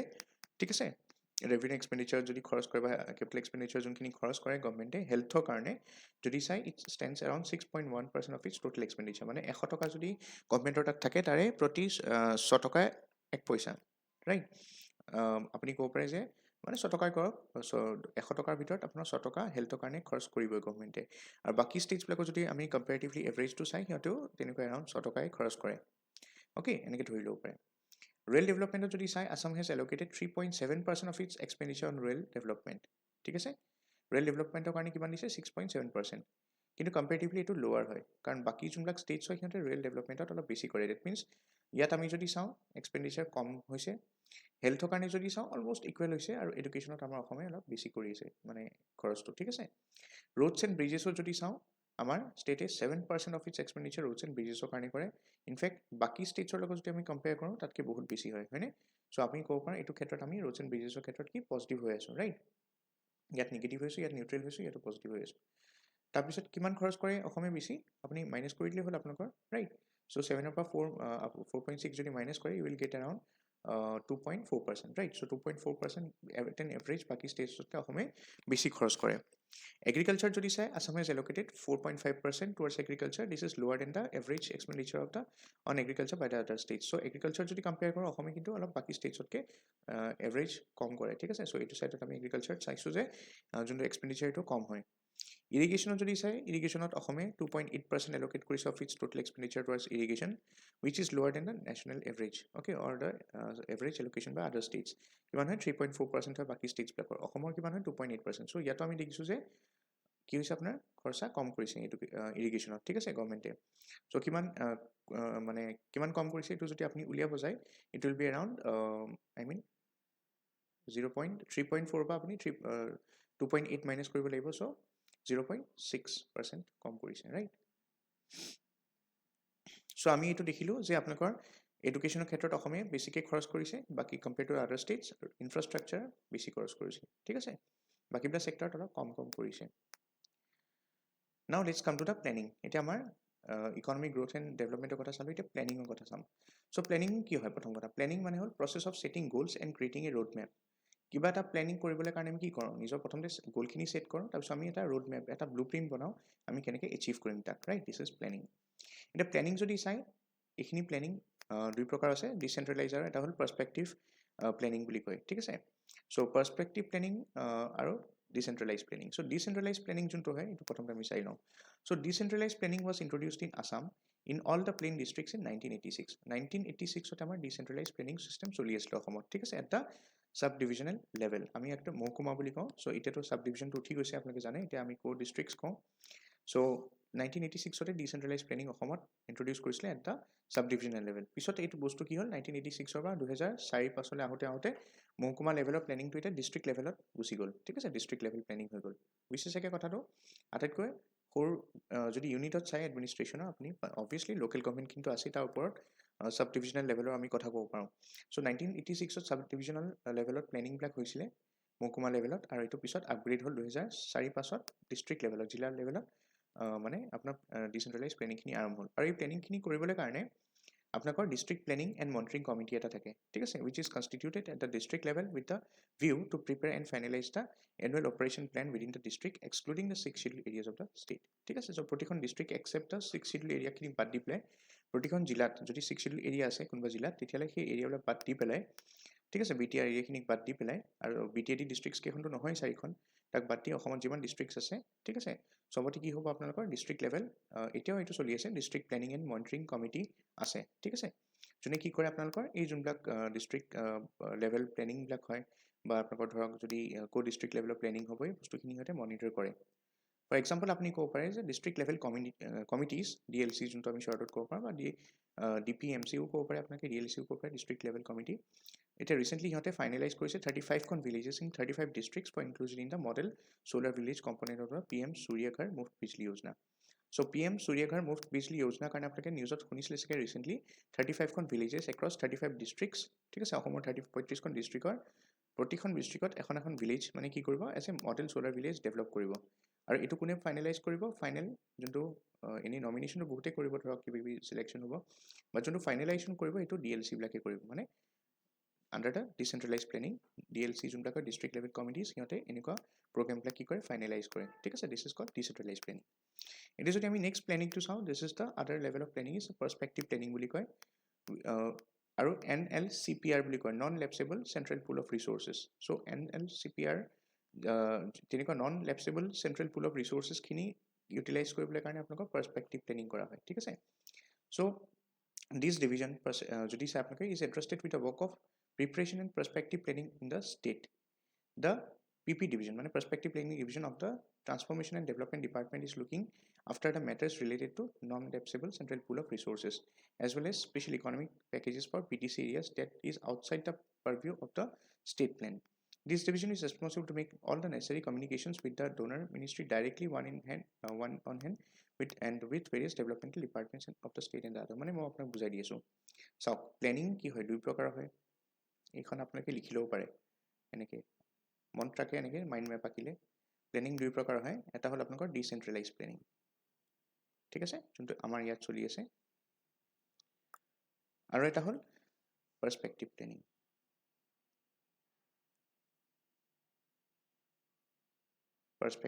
ঠিক আছে চ' ডিচেন্ট্ৰেলাইজ প্লেনিং যোনটো হয় it is done by the district level monitoring committee DLMC ক'ব পাৰে বা ডিষ্ট্ৰিক্ট প্লেনিং আমি চাইছিলোঁ ডিষ্ট্ৰিক্ট লেভেল কমিটিজ বুলিও ক'ব পাৰে চ' ইহঁতে কোনবিলাক জেগাৰ প্লেনিং কৰে চব সকলো আপোনালোকৰ ডিষ্ট্ৰিক্টৰে except the 6 schedule area right except 6 schedule এৰিয়াবিলাকক বাদ দি পেলাই চব জেগাৰে প্লেনিংবিলাক ডিচেন্ট্ৰেলাইজ প্লেনিঙে হয় পাৰ্চপেক্টিভ প্লেনিং ক'ত কৰে আপোনালোকৰ ইহঁতৰ বিশেষকৈ যদি চাই 6 শিডিউল এৰিয়া যোনবিলাক হয় BTC যোনটো আমি BTR বুলি কওঁ ৰাইট চ' BTC হ'ল কমিটিখনৰ নাম বড়ো টেৰিটৰিয়েল কাউন্সিলখনৰ নাম হয় আৰু ৰিজনবিলাক কি হয় আপোনালোকৰ BTR বুলি কয় মই উদাহৰণ হিচাপে কৈছোঁ 6 শিডিউলটো আপোনালোকে জানে আৰু কেইখনমান আছে আপোনালোকৰ ডিমা হাছাও অট'নমাছ কাউন্সিল আছে কাৰ্বি আংলং অট'নমাছ কাউন্সিল আছে ৰাইট এতিয়া চাওক কথাটো যে BTC যোনটো হয় বড়ো টেৰিটৰিয়েল কাউন্সিল ইহঁতে যোনটো আপোনালোকৰ প্লেনিং কৰে এইটো পাৰ্চপেক্টিভ প্লেনিং বুলি কয় ঠিক আছে আৰু এইটো কিহৰ কাৰণে কৰে দুটা মেটাৰৰ কাৰণে হ'ব পাৰে ছাপ'জ আপোনালোকৰ যদি ধৰক কিবা স্পেচিয়েল ইকনমিক পেকেজ আহিছে ঠিক আছে BTC কেতিয়াবা আপোনালোকে জানে ন BTR ৰিজনখিনিক ডেভেলপ কৰিবলৈ কাৰণে কাৰ কাৰণে কৰি আছোঁ আমি BTR কাৰণে কৰিছোঁ চ' BTR ৰিজনখিনিক ডেভেলপ কৰিবলৈ কাৰণে ফৰ এক্সাম্পল যদি কিবা স্পেচিয়েল ইকনমিক প্লেনিং আহে মানে পেকেজ আহে ঠিক আছে যেনেকৈ PM মোদীয়ে এবাৰ ৰিচেণ্টলি যোনটো আপোনালোকৰ ফাৰ্ষ্ট বড়ো মহোৎসৱ হয় দিল্লীত তাত আপোনালোকে এটা স্পেচিয়েল ইকনমিক প্লেনিঙৰ আণ্ডাৰত এটা 1500 আই থিংক নে কিমান কোটি টকাৰ এটা পেকেজ দিছে ঠিক আছে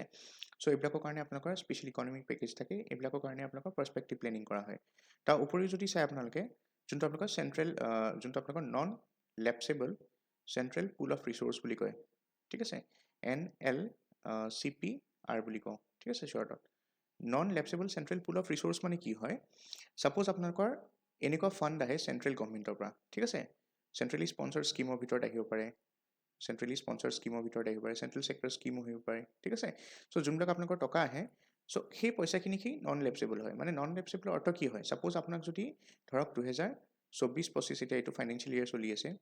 ইয়াত যদি আপোনালোকক 100 কোটি টকা দিছে ঠিক আছে 100 crore দিছে কিবা এটা কামৰ কাৰণে ধৰক এই বছৰটোত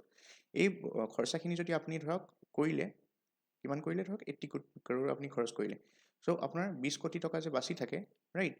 যদি আপোনাৰ নন লেপসেবল নহয় তেতিয়া কি হয় 20 কোটি টকাটো আকৌ চেণ্টাৰ তালে গুচি যায় পইচাটো সো যদি এইটো কি হয় ক্যাৰি ফৰৱাৰ্ড হ'ব 2000 ফাইনান্সিয়েল ইয়াৰ 2025-26 ঠিক আছে 2025-26 যদি এইটো ক্যাৰি হ'ব আকৌ ধৰক আপুনি 100 কোটি টকা পালে 100 কোটি যদি আপুনি এডিশনাল 100 crore পায় তেতিয়া আপোনাৰ তাত তেতিয়া কিমান হ'ব 100 প্লাস 120 মানে 20 কৰিলে 120 crore হ'ব সো এই ফান্ডটো যদি ক্যাৰি হয় এনেকে আগলে ঠিক আছে হেতুক নন লেপসেবল কয় নন লেপসেবল আপুনি ক'ব পাৰে ঠিক আছে সো নন লেপসেবল এতিয়া সেন্ট্ৰেল পুল যেটোকে সেন্ট্ৰেল পুলৰ পৰা আহিছে সেন্ট্ৰেলি স্পন্সৰ স্কিম বা সেন্ট্ৰেল সেক্টৰ স্কিমৰ কাৰণে সো এই কাৰণে নন লেপসেবল আপুনি ক'ব পাৰে সেন্ট্ৰেল পুল অফ ৰিসোৰ্স বুলি ক'ব পাৰে ঠিক আছে সো এই 6 শিডিউল এৰিয়া ব্লকৰ কাৰণে সেইকাৰণে পাৰ্সপেক্টিভ প্লেনিং কৰা হয় ওকে সো পাৰ্সপেক্টিভ প্লেনিংত কি হ'ব আপোনালোকৰ তাত ধৰক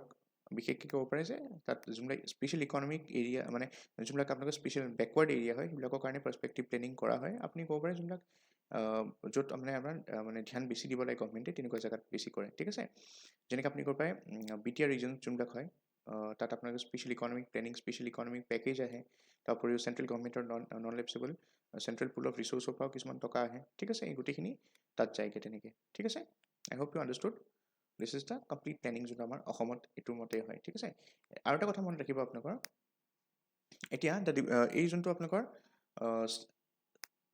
ডিচেন্ট্ৰেলাইজ প্লেনিং হয় they work as per the state plan ঠিক আছে ষ্টেট প্লেন মানে ষ্টেট কেবিনেটে বা কিবা যদি প্লেন বনাই থয় তেতিয়া ষ্টেট প্লেন পাৰ্সপেক্টিভ প্লেনখিনি কি হওক পইণ্ট অফ ভিউৰ পৰা হয় আপোনালোকে যদি চাই এইটো ধৰক সেই পাৰ্টিকুলাৰ যোনখন অট'নমাছ কাউন্সিলৰ হ'ব যেনেকৈ যদি আপুনি বড়ো টেৰিটৰিয়েল কাউন্সিলৰ কথা আমি কওঁ সিহঁতৰ যোনটো প্লেন হয় নিজৰ প্লেন থাকে সিহঁতৰ ইকনমিক ডেভেলপমেণ্টৰ কাৰণে তাৰ মতে কৰা হয় ঠিক আছে আৰু এটা কথা মনত ৰাখিব এই যি যোনেই প্লেন কৰক ষ্টেট প্লেনে হওক আপোনাৰ BTCয়ে নিজৰ প্লেন বনাওক লাগিলে এই গোটেইখিনি they are always in communication with the DoNER ministry ঠিক আছে মিনিষ্ট্ৰী অফ ডোনাৰ যোনটো হয় ministry of development of North East region ঠিক আছে সো ডোনাৰ মিনিষ্ট্ৰীৰ লগতো থাকিব এট দ্য সেম টাইম বেলেগ বেলেগ গভৰ্ণমেণ্টৰ যোনবিলাক ডিপাৰ্টমেণ্ট হয় ষ্টেট গভৰ্ণমেণ্টৰ যোনবিলাক ডিপাৰ্টমেণ্ট হয় সিহঁতৰ লগতো কি ক'ব ইহঁতে they will be in touch with this departments as well ইহঁতেও থাকিব centralized যোনবিলাক decentralized যোনটো প্লেন হয় তাতো ঠিক আছে so they are always in touch with these ministries and the departments of the state okay so এখন কাইন্ডলি আপোনালোকে স্ক্ৰীনশ্বট লৈ ল'ব তাৰপিছত ধুনীয়াকৈ লিখি ল'ব ভালকৈ এইটো so গোটেই প্লেনিংখিনি মই ইয়াতে বুজাই দিছোঁ through the mind map okay next আমি চাওঁ আচ্ছা আৰু এটা চাওক মই ইয়াতে ক'ব বিচাৰিছোঁ আপোনালোকৰ এটা ডিপাৰ্টমেণ্টৰ কথা মই পাহৰিলোঁ this a department which is known as the transformation and development department ঠিক আছে ট্ৰান্সফৰ্মেশ্যন এণ্ড ডেভেলপমেণ্ট ডিপাৰ্টমেণ্ট এটা ডিপাৰ্টমেণ্ট আছে এতিয়া যোনটো আপোনালোকৰ পাৰ্সপেক্টিভ প্লেনিং হয় গোটেইখিনি যদি আপোনালোকে তাৰ নোডেল ডিপাৰ্টমেণ্ট হিচাপে চায় ঠিক আছে ডিচেন্ট্ৰেলাইজ প্লেনিঙৰ যোনটো নোডেল ডিপাৰ্টমেণ্ট হয় এইটো TND ডিপাৰ্টমেণ্ট হয় ট্ৰান্সফৰ্মেশ্যন এণ্ড ডেভেলপমেণ্ট ডিপাৰ্টমেণ্ট হয় ঠিক আছে চ' এইটো কাইণ্ডলি মনত ৰাখিব নোডেল ডিপাৰ্টমেণ্ট মানে এই ডিপাৰ্টমেণ্টৰ আণ্ডাৰত কাম কৰিব পাৰে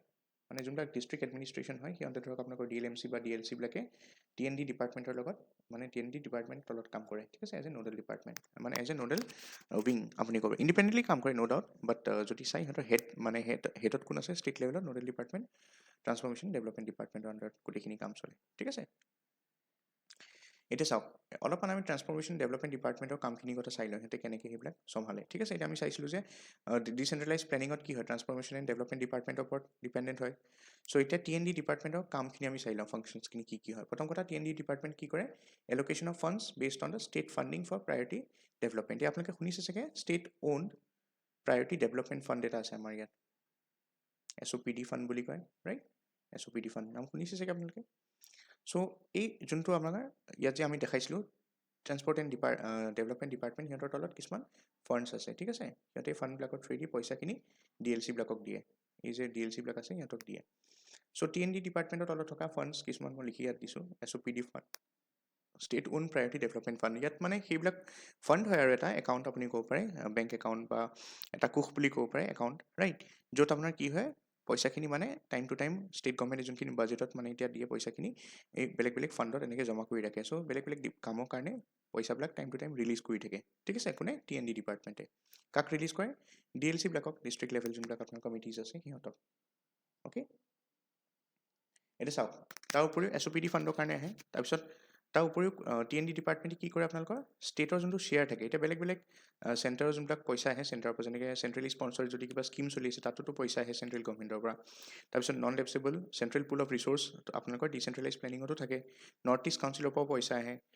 RIDF ফাণ্ডৰ কথা আপোনালোকে শুনিয়ে থাকে নাবাৰ্ডৰ যোনটো ফাণ্ড হয় ৰাইট এতিয়া যোনটো RIDF ফাণ্ড হয় মানে এতিয়া চলি আছে বৰ্তমান গভৰ্ণমেণ্ট অফ আছামে যাৰ আণ্ডাৰত লোন লৈছে that is the 30th fund এতিয়া 30th ফাণ্ডটো চলি আছে RIDFৰ তাৰপিছত এক্সটাৰ্নেল এমাউণ্ট আছে ঠিক আছে external amount required for counterpart funding for external aided projects EAP বিলাকৰ কাৰণেও ফাণ্ড আহে ডেট মিনছ চাওক এটাতো SOPD ফাণ্ড হ'ল TND ডিপাৰ্টমেণ্টে ইয়াৰ কাৰণে দিয়ে তাৰ উপৰিও যদি আদাৰ ফাণ্ডছৰ কথা আমি কওঁ তেতিয়া আপোনাৰ বহুতখিনি ফাণ্ড আছে আপোনালোকৰ যেনেকৈ ফৰ এক্সাম্পল ইয়াত মই দেখাইছোঁ যেনেকৈ আপোনাৰ CSSৰ কাৰণে আছিলে মই ইয়াত লিখি দিছোঁ আপোনালোকে এখন মাইণ্ড মেপ আঁকি ল'ব চেণ্ট্ৰেলি স্পন্সৰ স্কিমৰ কাৰণে পইচা আহে ঠিক আছে তাৰ উপৰিও কিহৰ কাৰণে আহে আমাৰ NLCPR non lapsable central pool of resource NLCPR কাৰণে আহে আৰু কিহৰ কাৰণে ফাণ্ড আহে আমাৰ then we have the NEC পৰা আহে নৰ্থ ইষ্ট কাউন্সিলৰ পৰা আহে তাৰ উপৰি আমাৰ ফাণ্ড আহে RIDFৰ পৰা যোনখিনি পইচা আহে ৰাইট RIDF মানে নাবাৰ্ডৰ যোনটো লোন হয় RIDF ফাণ্ডৰ আণ্ডাৰত জমা কৰা হয় ঠিক আছে তাৰপিছত যদি চাই আৰু এটা এক্সটাৰ্নেলি এডিড প্ৰজেক্টছৰ কাৰণে আহে এক্সটাৰ্নেলি এডিড প্ৰজেক্টছ চ' এইখিনি আপোনালোকে লিখি ল'ব এই গোটেইখিনি পইচা ফাণ্ডখিনি বেলেগ বেলেগ চ'ৰ্চেছৰ পৰা আহে আৰু সেইখিনি TND ডিপাৰ্টমেণ্টে আপোনাৰ কি কৰে জমা কৰি ৰাখে আৰু TND ডিপাৰ্টমেণ্টৰ পৰা আপোনালোকৰ DLMC বা DLC বিলাকলৈ যায় ঠিক আছে নেক্সট যদি আমি চাওঁ বাকী আপোনালোকৰ হিল এণ্ড BTC এৰিয়া হওক হিল এৰিয়া হওক সিহঁতৰ কাৰণেও আহে ফাণ্ড ট্ৰাইবেল চাব প্লেন থাকে তাৰপিছত শ্বেডিউল কাষ্ট চাব প্লেন থাকে তেনেকৈ এনি আদাৰ এলোকেশ্যনছ ঠিক আছে তাৰ উপৰিও যদি চাওঁ next monitoring and implementation of the centrally sponsor schemes and central sector schemes by the line department of the state government তাৰ উপৰি সিহঁতৰ কাম কি হয় আপোনালোকৰ কাৰ কথা পঢ়ি আছোঁ আমি ট্ৰান্সফৰ্মেশ্যন ডেভেলপমেণ্ট ডিপাৰ্টমেণ্টৰ ঠিক আছে ইহঁতে কি কৰে মনিটৰ কৰে অকল ফাণ্ডখিনি যে আমি চাইছিলোঁ ইয়াত এইখিনি ফাণ্ড আছে এইবিলাক ডিষ্ট্ৰিবিউট কাম কৰাই নহয়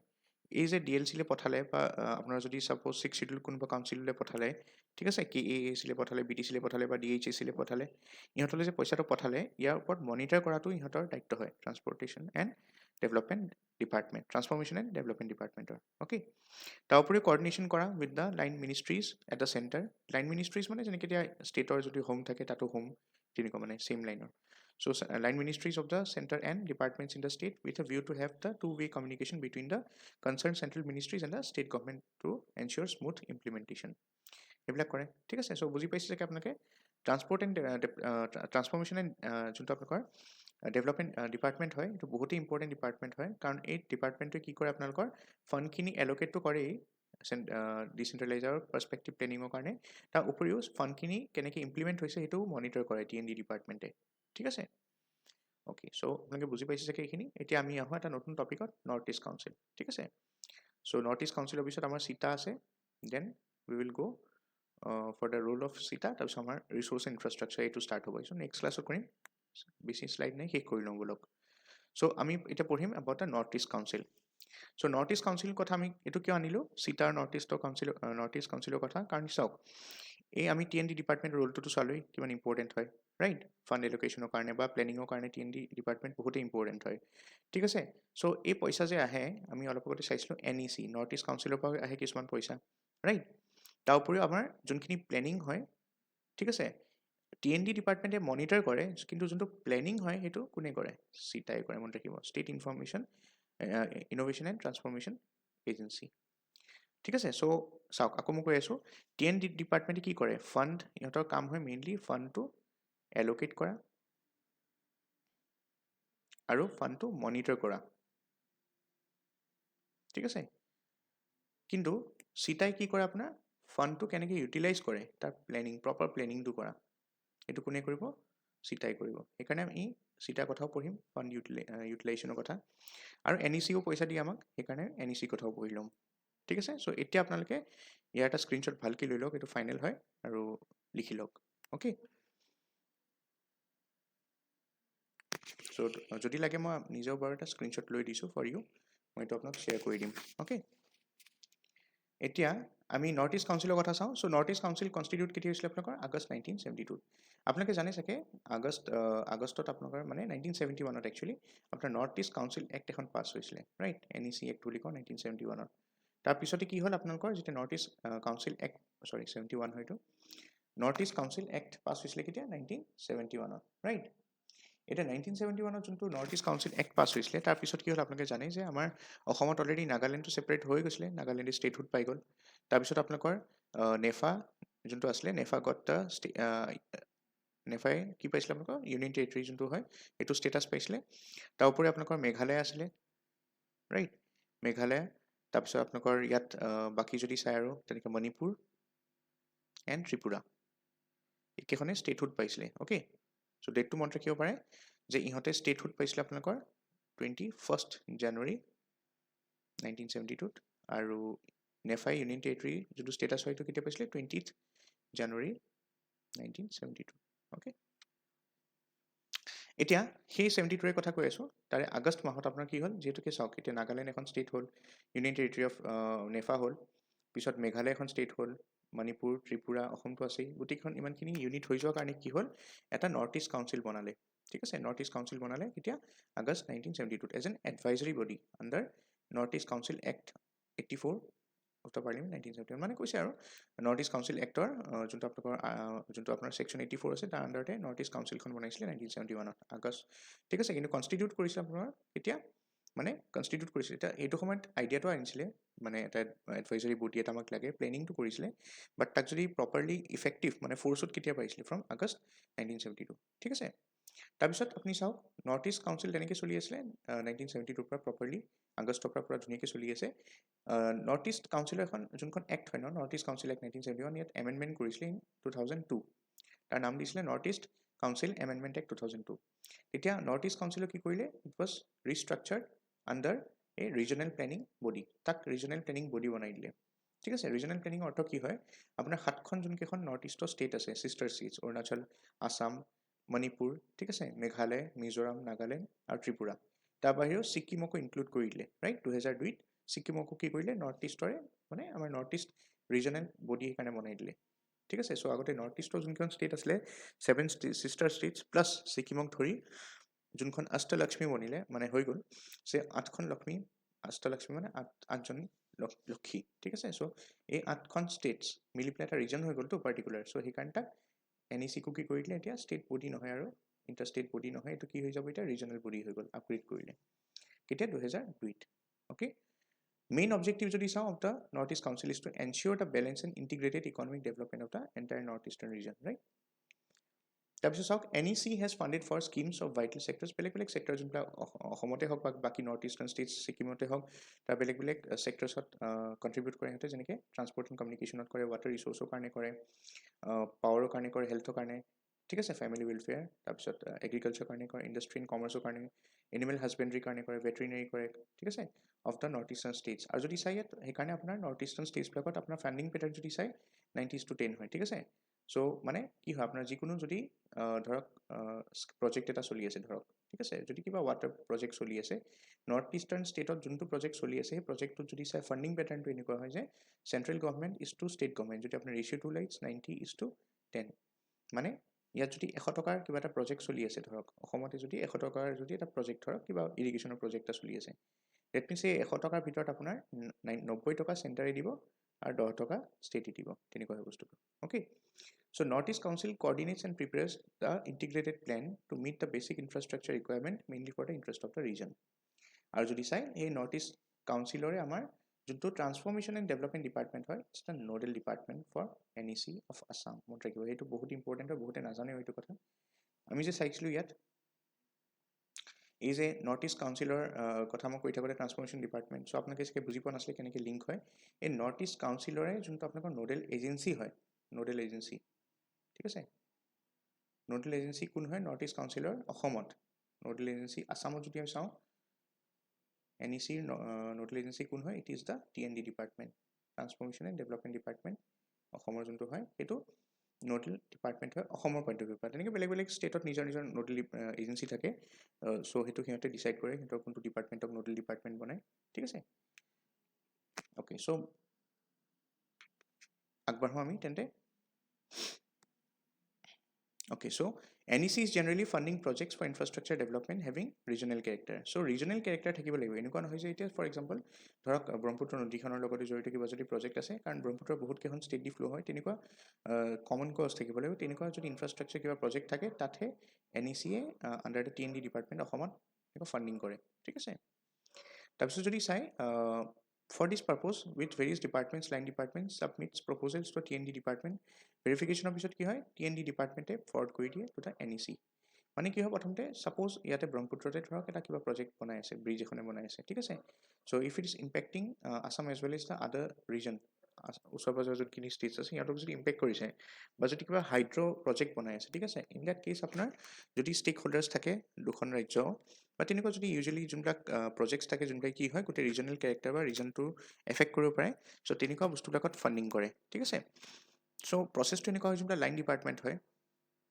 লাইন ডিপাৰ্টমেণ্ট হ'ব পাৰে বা আপোনাৰ বেলেগ বেলেগ অন্যান্য ডিপাৰ্টমেণ্ট হ'ব পাৰে ঠিক আছে চ' বা বেলেগ বেলেগ আপোনালোকৰ ধৰক থাকে নহয় যেনেকৈ আপোনালোকৰ ডাইৰেক্টৰেট থাকে কিবা কিবি চ' ইহঁতে যেতিয়া মিলি পেলাই প্ৰথমতে কি কৰিব সিহঁতে প্ৰপ'জেলটো দিব TND ডিপাৰ্টমেণ্টক TND ডিপাৰ্টমেণ্টে কি কৰিব তাৰপিছত NECলে প্ৰপ'জেলটো ফৰৱাৰ্ড কৰিব চ' NECয়ে তাৰপিছত ষ্টাডি কৰিব ৰাইট ষ্টাডি কৰাৰ পিছত কি হ'ব পইচাটো ইহঁতে ডাইৰেক্ট ইহঁতক নিদিয়ে ক'লেহে ঘূৰি পেলাই আকৌ TND ডিপাৰ্টমেণ্টত আহে TND ডিপাৰ্টমেণ্টত 90% যোনটো খৰচা হয় প্ৰজেক্টটো সেইটো দিব কাৰণ বাকীখিনি ফাইনেন্স ডিপাৰ্টমেণ্টে দিব ষ্টেটৰ ৰাইট অসমৰ নিজৰতো এটা ফাইনেন্স ডিপাৰ্টমেণ্ট আছে ৰাইট সিহঁতে নিজৰ পৰা কিমান দিব ধৰক 10% দিব প্ৰজেক্টটোৰ কাৰণে সেই ডিপাৰ্টমেণ্টটো কাৰণ 90% পইচাটো NECৰ পৰা আহিব through the TND department so' TND ডিপাৰ্টমেণ্টৰ থ্ৰুৱেদি এনে পইচাটো ঘূৰি আহিব ঠিক আছে এই 90 ৰুপিজটো বা 90%টো of the project will be borne by the NEC through the TND department and the rest of the 10% will be borne by the finance department of Assam ঠিক আছে okay তাৰপিছত আমি আহোঁ এতিয়া SIT report so CITA বহুতে important body হয় because আপোনালোকে জানে যে যোনটো আপোনালোকৰ আগতে আমাৰ যেনেকৈ নেশ্যনেল প্লেনিং কমিশ্যন আছিলে তেনেকৈ ষ্টেট প্লেনিং বৰ্ডো আছিলে আমাৰ ষ্টেটছবিলাকত চ' অসমৰ যোনখন ষ্টেট প্লেনিং বৰ্ড আছিলে 2016 মানে একজেক্ট ডেটটো হ'ল 28 নৱেম্বৰ এতিয়া 28 নৱেম্বৰ আহি আছে আমাৰ আজি 24 নৱেম্বৰ হয় চ' 28 নৱেম্বৰ দিনা 2016 আপোনাৰ কি হৈছিলে SITA যোনটো হয় ষ্টেট ইনোভেশ্যন এণ্ড ট্ৰান্সফৰ্মেশ্যন আয়োগ এইটো কনষ্টিটিউট কৰা হৈছিলে ঠিক আছে by changing the name of the state planning board আৰু SITA যোনজন হেড হয় it is the honourable chief minister of Assam ঠিক আছে চ' SITৰ ওপৰত প্ৰশ্ন আহিছে আপোনাৰ APSC মেইনছত আগতে সেইকাৰণে ভালকৈ চাব এইটো প্লেনিঙৰ কুৱেশ্যন আছিলে একচুৱেলি ইকনমিক্স আৰু আপোনাৰ পলিটি মিক্স ক'ব পাৰে আপুনি ঠিক আছে তেনেকুৱা আহিছিলে so' it's headed SITA that is State Innovation and Transformation Agency কোনে হেড কৰে it's headed by the chief minister of Assam right so' he or she acts as a chairman তাৰ উপৰি এজন ফুল টাইম ভাইচ চেয়াৰমেন থাকিব of cabinet minister rank হয় so' যোনজন vice chairman থাকিব full time হ'ব তেখেত ঠিক আছে আৰু তেখেত কি হ'ব কেবিনেট মিনিষ্টাৰ ৰেংকৰ কোনোবা এজন মিনিষ্টাৰ যোন চিফ মিনিষ্টাৰে তেখেতক নমিনেট কৰিব তাৰ উপৰিও এজন ভাইচ চেয়াৰমেনো থাকে ঠিক আছে মিনিষ্টাৰ অফ ষ্টেট ৰেংকৰ হয় চ' কেবিনেট মিনিষ্টাৰ নহয় বাকী মিনিষ্টাৰ হ'ব ষ্টেট ৰেংকৰ আপোনালোকে জানিছে কেবিনেট মিনিষ্টাৰ মিনিষ্ট্ৰীবিলাকৰ ডিফাৰেঞ্চ থাকে কেবিনেট মিনিষ্টাৰ মানে যোনটো কেবিনেটটো হয়তো আপোনাৰ যদি মিনিষ্টাৰ যদি থাকে ইউজুৱেলি 10% আপুনি মানুহ যোনখিনি হয় আপোনাৰ টোটেল তাক মিনিষ্টাৰ্ছ বনাব পাৰে ৰাইট 10% অফ দ্য টোটেল যদি আপুনি চিট চাই of the state legislative assembly okay ইমানলৈকে আপোনালোকে মিনিষ্টাৰ বনাব পাৰে কিন্তু তাৰ ভিতৰত আপুনি চাব কেবিনেট মিনিষ্টাৰ অকল 10-15জনে হয় ঠিক আছে যোনকেইটা ইম্পৰ্টেণ্ট পৰ্টফলিঅ হয় তাতে কেবিনেট মিনিষ্টাৰ হয় চ' মিনিষ্টাৰ্ছটো 10% মানুহলৈকে হ'ব পাৰে out of SLA that means 126টা যদি চিট আছে আমাৰ চ' তাৰে 10% মানে কিমান হ'ব 10/100 into 126 ৰাইট 126 ডেট মিনছ আপুনি ক'ব পাৰে এৰাউণ্ড 12.6 মানে 13জন মানুহ আপোনাৰ ইয়াত মিনিষ্টাৰ হ'ব পাৰে কিন্তু কেবিনেট মিনিষ্টাৰ্ছ অকল 5জন বা 6জন থাকিব তেনেকৈ চিটছৰ ওপৰত ডিপেণ্ড কৰে লোকসভা 10% হ'লে বেছি হৈ যাব we are talking about the state সেইকাৰণে 126 লৈছোঁ নাম্বাৰটো অ'কে চ' 13জন যদি আপোনাৰ মিনিষ্টাৰ্ছ থাকে তাৰ ভিতৰত আপোনাৰ 13 বা 14জন থাকিলে ধৰক তাৰ ভিতৰত আপোনাৰ অকল 6-7জন মান বা 5-6জন মানেহে কেবিনেট মিনিষ্টাৰ হ'ব পাৰে ঠিক আছে চ' এইটো ডিফাৰেঞ্চ হয় between minister of state rank আৰু between cabinet minister rank okay so' আমি দেখিলোঁ চিটাৰ মেম্বাৰ কোন কোন হয় আমাৰ এজন চেয়াৰমেন থাকিব চেয়াৰমেন কোন হ'ব CM হ'ব অবভিয়াছলি তাৰপিছত এজন ফুল টাইম ভাইচ চেয়াৰমেন থাকিব এজন কোন হ'ব আপোনাৰ কোনোবা কেবিনেট মিনিষ্টাৰ হ'ব আৰু এজন থাকিব আপোনালোকৰ ভাইচ চেয়াৰমেন তেখেত কোন হ'ব এজন অন্যান্য কোনোবা মিনিষ্টাৰ হ'ব ঠিক আছে not cabinet minister so' vice chairman cabinet minister হয় তাৰ উপৰিও কোন থাকিব এনে chief executive officer so' chief executive officer এজন থাকিব will be nominated by the CM, right? এজন চিফ এক্সিকিউটিভ অফিচাৰ থাকিব। এতিয়া চাওক চিটা যোনটো হয়, this body is registered as a society, okay, under the societies registration act of 1860 যোনটো society registration হয় তাৰ মতে চিটাক ৰেজিষ্টাৰ কৰা হৈছে আৰু ৰেজিষ্টাৰ কেতিয়া কৰিছিলে 12 মাৰ্চ 2019। এতিয়া আমাৰ বৰ্তমান চেয়াৰমেন কোন হয় চিটাৰ? আমাৰ মাননীয় মুখ্যমন্ত্ৰী শ্ৰী হিমন্ত বিশ্ব শৰ্মা হয়। তাৰপিছত ভাইচ চেয়াৰমেন কোন হয়? শ্ৰী ৰমেন ডেকা। কো ভাইচ চেয়াৰমেন কোন হয়? শ্ৰী ধ্ৰুৱ প্ৰসাদ বৈশ্য। চিফ এক্সিকিউটিভ অফিচাৰ কোন হয় আপোনাৰ? অফিচাৰ চিটাৰ কোন হয়? পি বিজয়া ভাস্কৰ ৰেড্ডি, ঠিক আছে, চিফ এক্সিকিউটিভ অফিচাৰ IAS ৰেংকৰ হয় তেখেত। আৰু টোটেল মেম্বাৰ যদি চাই আপোনাৰ চিটাৰ কিমানজন আছে? 15জন আছে, এক্সক্লুডিং দিছ পিপল, অ'কে। এই তিনিজন যদি চেয়াৰমেন বাদ দিওঁ আমি, ভাইচ চেয়াৰমেন কো ভাইচ চেয়াৰমেন, তাক বাদ দি পেলাই বাকী আপোনাৰ কেইজন আছে? 15জন মেম্বাৰ আছে। চ' টোটেল মিলাই 18জন হৈ যাব মানে, বুজি পাইছে আপোনালোকে? Functions কি হয়? Main function of the CETA is to evaluate and monitor all the government schemes. Government scheme monitor কৰে both within state of Assam, central and state যোনবিলাক হয় মানে চেণ্ট্ৰেল লেভেল স্কিমো হ'ব পাৰে বা চেণ্ট্ৰেলি স্পন্সৰ স্কিম হ'ব পাৰে, চেণ্ট্ৰেল চেক্টৰ scheme হ'ব পাৰে বা ষ্টেটৰ যোনবিলাক স্কিম হয় গোটেইবিলাক মনিটৰ কৰা কাম হয় চিটাৰ, ঠিক আছে। It will advise and guide in areas of coordination, division of responsibilities as well as functioning of the state government and the next layers of governance. যেনেকৈ আপোনালোকে চাই পঞ্চায়তী ৰাজ গভৰ্ণমেণ্ট হওক বা অট'নমাছ কাউন্সিলছৰ জড়িত কিবা গভৰ্ণমেণ্ট যদি আছে কাম, টেৰিটৰিয়েল কাউন্সিলবিলাক হয় বা অন্যান্য যোনবিলাক কাউন্সিল আছে related to some communities created with the state, গোটেইখিনিৰ ওপৰত কি হ'ব? সিহঁতক এডভাইচ এণ্ড গাইড কৰা দায়িত্ব হয় চিটাৰ, ঠিক আছে। তাৰোপৰি it will analyse and suggest improvements in the flow' of credit and management of financial resources in the banking and finance banking sector যোনবিলাক হয় সেইবিলাক দায়িত্ব চিটাৰ মেম্বাৰৰ ওপৰত থাকে যে তাত কেনেকৈ ইম্প্ৰুভ কৰিব পাৰি, ক্ৰেডিট ফ্ল' কিমান বঢ়াব পাৰি, কেনেকৈ মেনেজমেণ্ট, ক্ৰেডিট ফ্ল' মানে কি হয় আপোনালোকৰ যোনবিলাক ইনভেষ্টমেণ্ট হয় বা কোনোবা কিবি পইচা লগাই প্ৰজেক্টছত থ্ৰু দ্য বেংকছ বা কেনেকৈ ফ্ল' অফ মানি কেনেকৈ বঢ়াব পাৰি, ঠিক আছে, ইনভেষ্টমেণ্ট হওক, ইকনমিক ডেভেলপমেণ্ট কেনেকৈ বঢ়াব পাৰি, সেইবিলাক বস্তুৰ ওপৰত ফ'কাছ কৰে চিটাই, ঠিক আছে। ফাইনেন্সিয়েল ৰিচোৰ্চেছ কেনেকৈ এল'কেট কৰিব পাৰি, বঢ়াব পাৰি in the banking sector as well as financial sector, সেইটো চাই। তাৰোপৰি it will guide the state government on development priorities as well as suggest policy guidelines on identifying these priorities and coordinating with all the departments of the state government in implementing these priorities, ঠিক আছে। So in this connection CETA should be guided by the sustainable development goals. এইকাৰণে CETA মেম্বাৰবিলাকে SDG গ'লবিলাক সদায় মনত ৰাখে আৰু তাৰ মতে কি হয় সিহঁতে they are working towards the development of Assam, ঠিক আছে। So it can appoint consultants and fund studies and reports. সিহঁতে কি কৰিব পাৰে চিটা মেম্বাৰবিলাকে সিহঁতে এপইণ্ট কৰিব পাৰে কনচালটেণ্ট আৰু যোনবিলাক আপোনালোকৰ ৰিচাৰ্চ মানে অৰিয়েণ্টেড যোনবিলাক ফাণ্ডিং দৰকাৰ হয় সেইবিলাকতো সিহঁতে কি কৰে ফাণ্ড কৰিব পাৰে, ঠিক আছে। টু এনচিয়'ৰ ডেট আৰু এইটো কি কৰে and also' they ensure the implementation by departments concern on recommendation of such studies. যদি এই ষ্টাডিজ বা ছাপ'জ কোনোবা চেণ্ট্ৰেল ইউনিভাৰ্চিটি বা ষ্টেট ইউনিভাৰ্চিটিক ফাণ্ডিং কৰিলে, ঠিক আছে, কিবা SDG গ'লৰ ওপৰত কোনোবাই কিবা ৰিচাৰ্চ কৰিছে, চ' সেই ফাণ্ড কৰিছে ধৰক সেই বস্তুখিনি চিটাই ফাণ্ড কৰিব। চ' চিটাই যদি ফাণ্ডিং কৰে দিলে সেই যোনখিনি ৰিপৰ্ট আহিব সেই ৰিপৰ্টখিনি যেতিয়া চিটাৰ আগত প্ৰেজেণ্ট কৰিব সেই ৰিপৰ্টখিনি কেনেকৈ মানে ইমপ্লিমেণ্ট কৰিব পাৰে ডিপাৰ্টমেণ্টবিলাকক সেইবিলাকো চায়, ঠিক আছে। It will coordinate and conduct techno-feasibility and viability studies and advise the state government on critical issues. যেনেকৈ বেলেগ বেলেগ চিক ইণ্ডাষ্ট্ৰিজ পৰি থাকিব পাৰে আপোনালোকৰ সেইবিলাকৰ ক্ষেত্ৰত আপোনালোকৰ ষ্টেট গভৰ্ণমেণ্টক মানে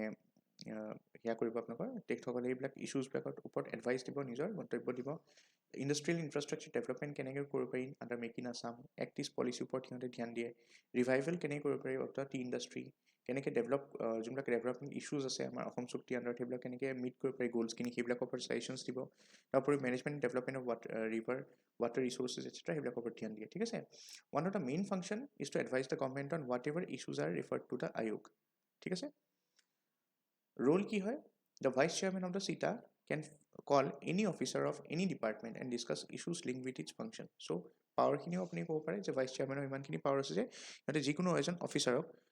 এনি ডিপাৰ্টমেণ্ট যোনে কোনোবা প্ৰজেক্টৰ ওপৰত কাম কৰিছে তেখেতক মাতি তেখেতৰ সেই কামৰ প্ৰগ্ৰেছখিনি ষ্টাডি কৰিব পাৰে, ডিছকাছ কৰিব পাৰে বহুতখিনি অন্যান্য কথা, ঠিক আছে, লিংক উইথ ডেট প্ৰজেক্টৰ যোনবিলাক হৈ আছে development. Vice Chairman should also be associated with the appropriate state committee or board in suitable capacity to allow him to discharge the responsibilities. He may be associated appropriately with the NEC and Niti Aayog. So, Vice Chairman যোনজন হয় চিটাৰ, ঠিক আছে, আমাৰ state আগৰ যোনটো planning board আছিলে তাৰে চিটা বুলিও আমি এতিয়া। চ' চিটাৰ যোনজন ভাইচ চেয়াৰমেন হয় তেখেতে নৰ্থ ইষ্ট কাউন্সিলৰ লগত এছ'চিয়েট কৰিব পাৰে নিজকে আৰু নীতি আয়োগৰ লগতো তেনেকৈ এছ'চিয়েট কৰি পেলাই কামখিনি আগবঢ়ায়, ঠিক আছে। এতিয়া ৰেংকৰ কথা যদি চাওঁ যোনজন ভাইচ চেয়াৰমেন হয় চিটাৰ, ত' ভাইচ চেয়াৰমেন কোন হয় আমাৰ অসমৰ এতিয়া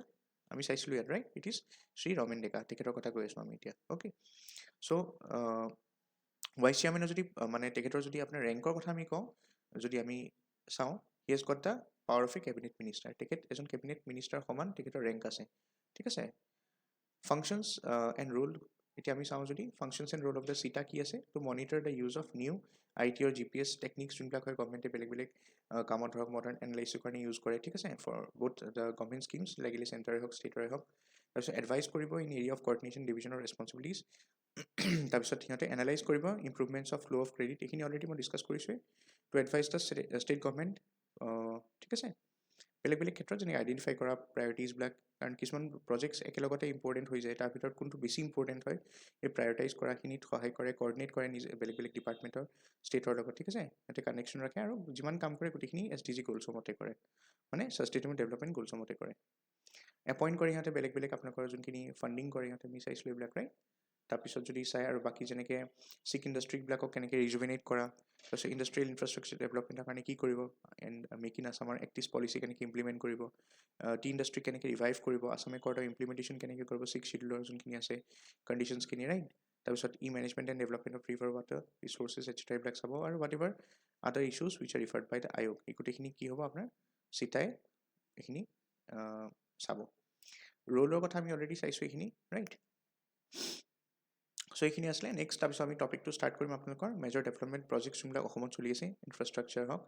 চ' ইয়াত আমি বেলেগ বেলেগ ছেক্টৰছত চাই যাম, ঠিক আছে। এটা এটা ছেক্টৰকে আমি প্ৰথমতে চাই ল'ম গোটেইখিনি। আফটাৰ কমপ্লিটিং দিছ ৰিচোৰ্চ, আমি ৰিচোৰ্চ পাৰ্টটো প্ৰথম কমপ্লিট কৰিম, ঠিক আছে। প্ৰথমতে আমি একচুৱেলি ইয়াত দুটা টপিক আছে ভালকৈ যদি চাই আপোনালোকে, এটা হ'ল ৰিচোৰ্চ ইনফ্ৰাষ্ট্ৰাকচাৰ, এটা হ'ল মেজৰ ডেভেলপমেণ্ট প্ৰজেক্টছ। চ' প্ৰথমতে আমি ৰিচোৰ্চখিনি পঢ়িম, অসমত কি কি ৰিচোৰ্চেছ আছে। যদি আমি এইটো ইয়াত পঢ়োঁ তেতিয়াহ'লে আমি ইকনমিক জিঅ'গ্ৰাফী পাৰ্টটো স্কিপ কৰি দিম, কাৰণ ইকনমিক জিঅ'গ্ৰাফী আৰু আপোনালোকৰ যদি চাই ইকনমিক্সৰ এই পাৰ্টটোত অলম'ষ্ট গোটেইখিনি বস্তু একেই হয়, ঠিক আছে। আমি ৰিচোৰ্চখিনি ইয়াতে চাই ল'ম। চ' ইকনমিক জিঅ'গ্ৰাফী আমি ইয়াতে কভাৰ কৰি আছোঁ GS-5ৰ। আৰু ইনফ্ৰাষ্ট্ৰাকচাৰ যোনটো হয়, ইনফ্ৰাষ্ট্ৰাকচাৰ আমি এই পাৰ্টটো ইকনমিক্সৰ পাৰ্ট হয়, আছাম ইকনমিক্সৰ, ইয়াত কভাৰ কৰিম। আৰু তাৰ উপৰিও আৰু এটা বস্তু আছে ইয়াৰ পিছতে যোনটো হ'ব আপোনালোকৰ মেজৰ ডেভেলপমেণ্ট প্ৰজেক্টছখিনি চাম আমি, যোনখিনি অসমত চলি আছে, ঠিক আছে। So' I hope you understood the entire structure, কেনেকৈ আপোনালোকৰ আমাৰ অসমত কেনেকৈ কি হয়, ঠিক আছে। চ' আমি কি কি পঢ়িলোঁ, we had seen the growth in economic sector, we had seen the development in the economic sector, we had seen how the planning is done in Assam. Okay, so I hope you understood this lecture, and যদি কিবা অসুবিধা থাকে মোক সুধিব পাৰে ক্লাছত, ঠিক আছে। চ' ইমানখিনি আছিল। তাৰপিছত মই আপোনালোকৰ কাৰণে আকৌ এটা ছিকিউৰিটি আৰু যোনটো security and defence and security হয় GS-3, আৰু তাতো অসমৰ যদি কিবা থাকে 5ৰ, মই এইখিনি বস্তু বেলেগকৈ লৈ আহিম। চ' আপোনালোকে এইখিনি চাব ভিডিঅ', এণ্ড ভালকৈ নিজৰ পঢ়াখিনি কণ্টিনিউ কৰি থাকিব।